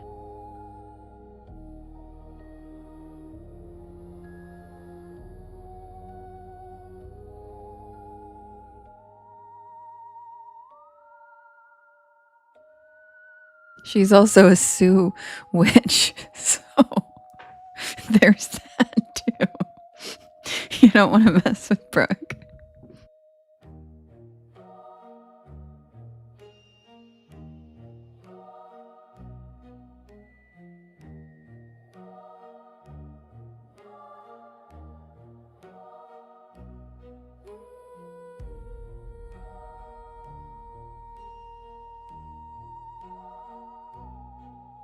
And as we learned tonight, the Sioux women were the meanest indigenous women of all, right, Brooke?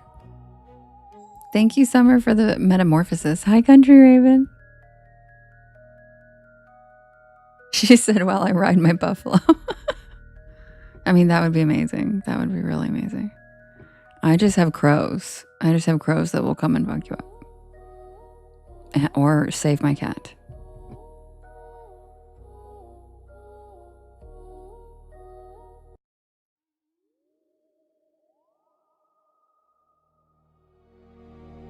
Yes, Brooke. Wait, a Sioux woman scalped Custer? I didn't know that. Hell, fuck. Yes, Custer sucked.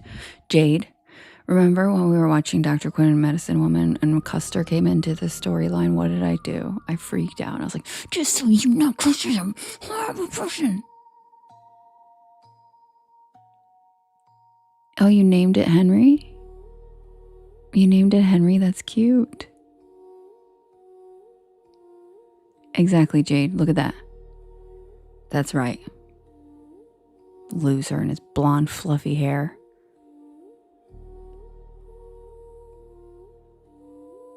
It's kind of funny that he got scalped, to be honest, considering his vanity towards his hair in the 1800s. He was obsessed with his hair. That's right, Brooke. His fluffy blonde scalp. Same, Jade, same.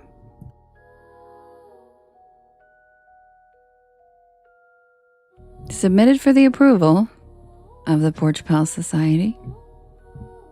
This is the tale of the night shift at Sycamore Diner. Did Andrew Jackson get scalped? Kind of feel like he should have. Probably didn't, though.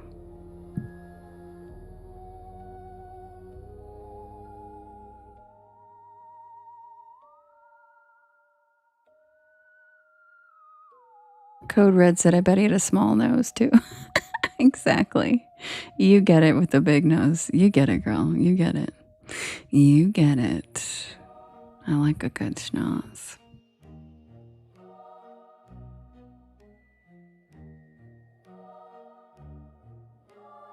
What, Jade?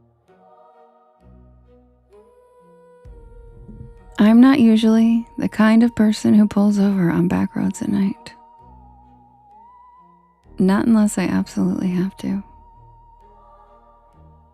But that night, something about the storm, the long drive, and that growling pit in my stomach convinced me otherwise. I was hungry. Sure you are.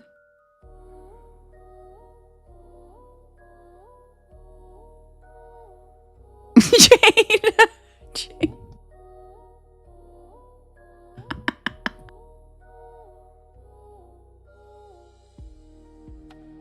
But that night, something about the storm, the long drive, and that growling pit in my stomach convinced me otherwise. I was hungry. Well, Celeste, then you must come at the very end, because this is our last story of the night. We end with this every night, so if you come to one that ends at 1:45, then you'll probably tend to hear the last story every time you come in. We start at 10. But that night, something about the storm, the long drive, and that growling pit in my stomach convinced me otherwise. I was hungry. It was late October.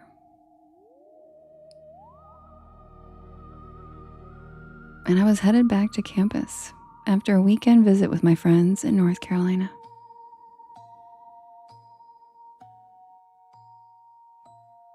I had a midterm on Monday, and my plan had been to drive straight through, 5 hours, no stops.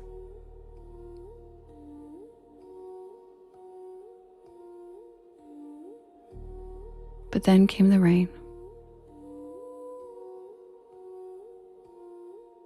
One of those cold, slanted, whispery rains that creeps into your bones and makes the windshield wipers sound like a heartbeat.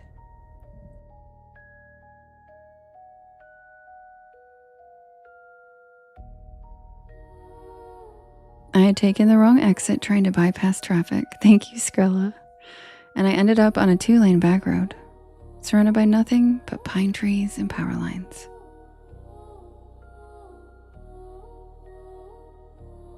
And that's when I saw the neon sign.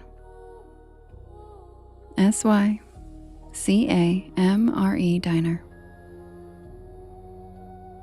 The O in Sycamore was flickering like it hadn't worked right in years. But the rest was lit up in a cherry red neon. A tiny beacon in the middle of nowhere. I figured I'd grab a quick bite, maybe some coffee, check my map and get back on the highway. But I should have just kept driving. I should have known something was off the second I stepped inside. The bell over the door jingled, but not like a normal bell. Thank you, Kim. Thanks, Kim. It made this sharp metallic ping that echoed longer than it should have. The air inside was warm, almost too warm, and it smelled like grilled onions and pancake syrup. The place looked like it had been yanked straight from 1957. Checkerboard floor, red vinyl booths, a long counter with spinning stools, even a jukebox in the corner that looked like it hadn't worked in decades. And the people, they all stopped and looked at me the second I walked in. And not in a rude way, just quiet, like they weren't expecting me. Like I had walked in to the middle of a sentence that no one wanted to finish. A waitress, tall, with a beehive hairdo and a light blue uniform, smiled and waved me over. "You get caught in the rain, sweetheart," she said, handing me a laminated menu. I nodded, still trying to shake off that weird feeling. Yeah, the highway's a mess. She chuckled and patted my shoulder. "Well, you're safe here. Sycamore's always open for travelers. Hi, Archangel Michael." I sat down at a corner booth. The vinyl creaked, and I remember the jukebox shifted songs by itself and started playing some slow doo-wop ballad that I didn't recognize. "You get caught in the rain, sweethole." Matt. I looked around and everyone looked normal. Sort of. There was a trucker with a thick gray beard drinking coffee at the counter. A young couple whispering to each other in a booth by the jukebox. And an older woman stirring tea like she was lost in thought. "Thank you, Kim." But they all had the same look in their eyes, like they were there but also somewhere else. Like they were watching me out of the corner of their eyes even when they were looking down. The waitress came back with coffee. Strong, hot, and surprisingly good. "Thank you, Michael." And I ordered a grilled cheese with fries. Simple, safe. "Thanks, Kim." She wrote it down with one of those clicky pens and said, "Don't worry, it's on the house tonight." And that was my second red flag. No diner just gives food away. While I waited, I took out my phone to check the map.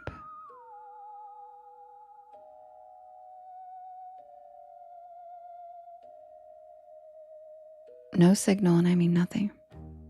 No bars, no Wi-Fi, not even GPS. Just a blank screen with a spinning wheel. "Bye, Steven." I glanced out the foggy window and the storm was still going. But now, the wind had picked up. I could see the power lines swaying like jump ropes in the dark. But the diner stayed perfectly lit. Not even a flicker. The food came fast, too fast, like under 5 minutes, but it looked amazing. Golden bread, gooey cheese, crispy fries with a little metal cup of ketchup on the side.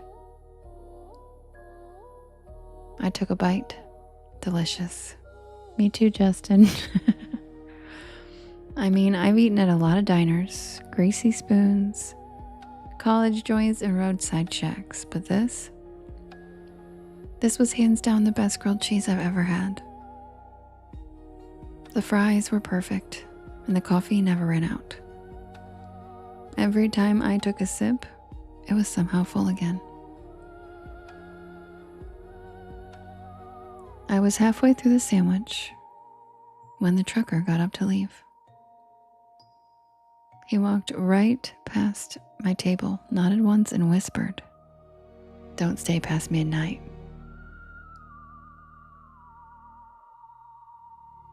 What? But he was already out the door. The waitress gave me a tight smile and walked over, collecting his empty mug. Old Earl, he's always saying weird stuff, just ignore him. But I couldn't. Something about his voice stuck with me. Something about the way he looked at me. Not like I was a customer, but like I was in danger. I checked the clock over the register. 11:42. I figured I had just enough time to finish my fries, grab the check, and head out. I still had at least 3 hours left on the road. But when I stood up, the lights flickered. Just once and then again. And then everything in the diner stopped moving.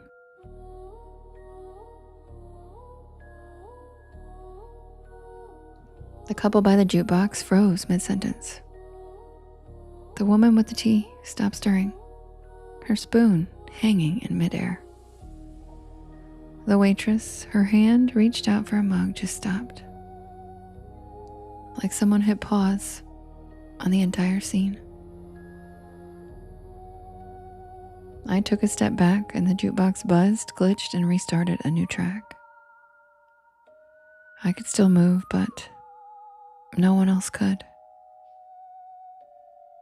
And then I heard it. Not music, not a storm, a voice. Not coming from anyone I could see. Just a whisper that seemed to echo from the walls themselves. I backed toward the door, my heart hammering in my chest, and I turned the knob. Locked. Of course it was locked. I tried the windows, but they were sealed shut. I started banging on the glass and shouting, but no one was outside. Just the wind and rain and that flickering red sign. SYCAMRE. I turned back toward the dining room, and everyone was gone. Not frozen anymore, just gone.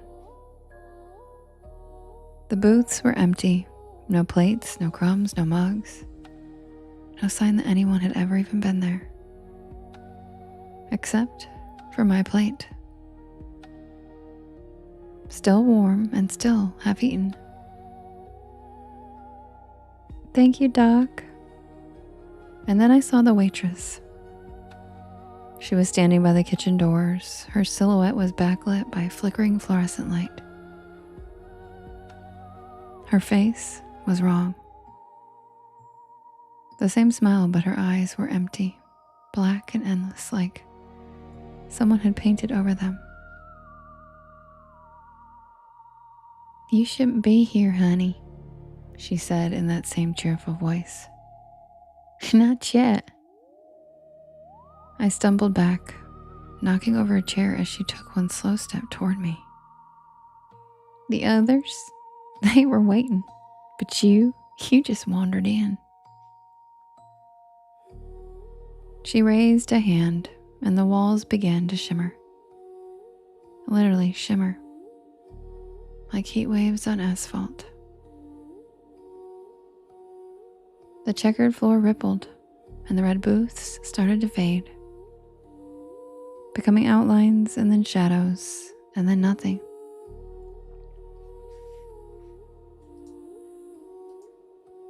And then I saw it, underneath the illusion. It was charred wood, cracked tile, broken beams, and black soot.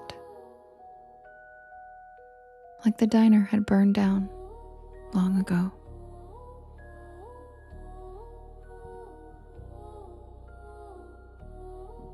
I ran. I don't even remember how I got out. 1 second, I was inside, and the next, I was on the side of the road, soaked to the bone and gasping for air.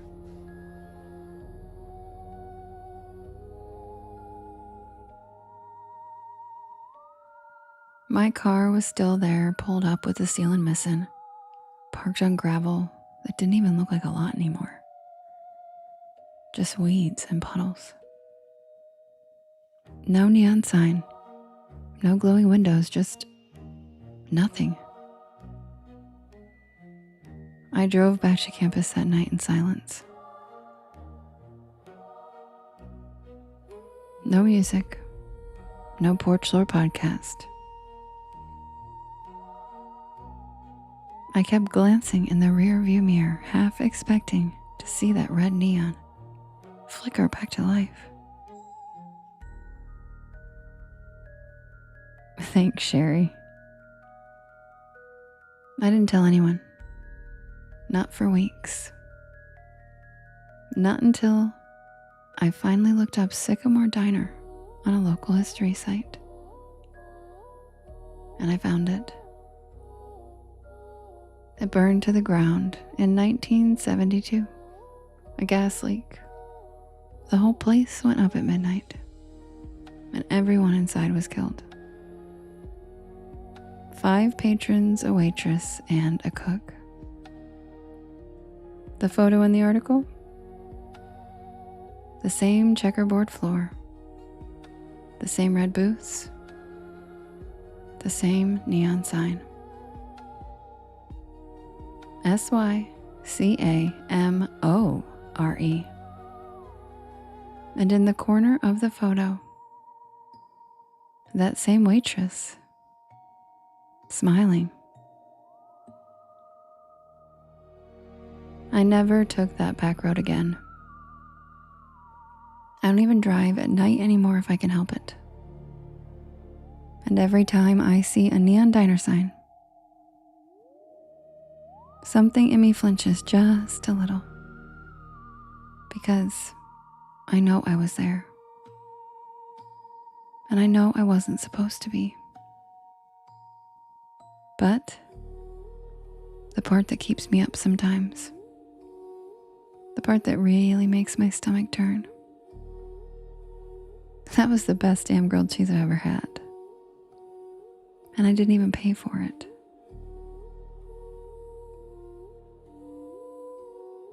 And that's the tale of the night shift at Sycamore Diner.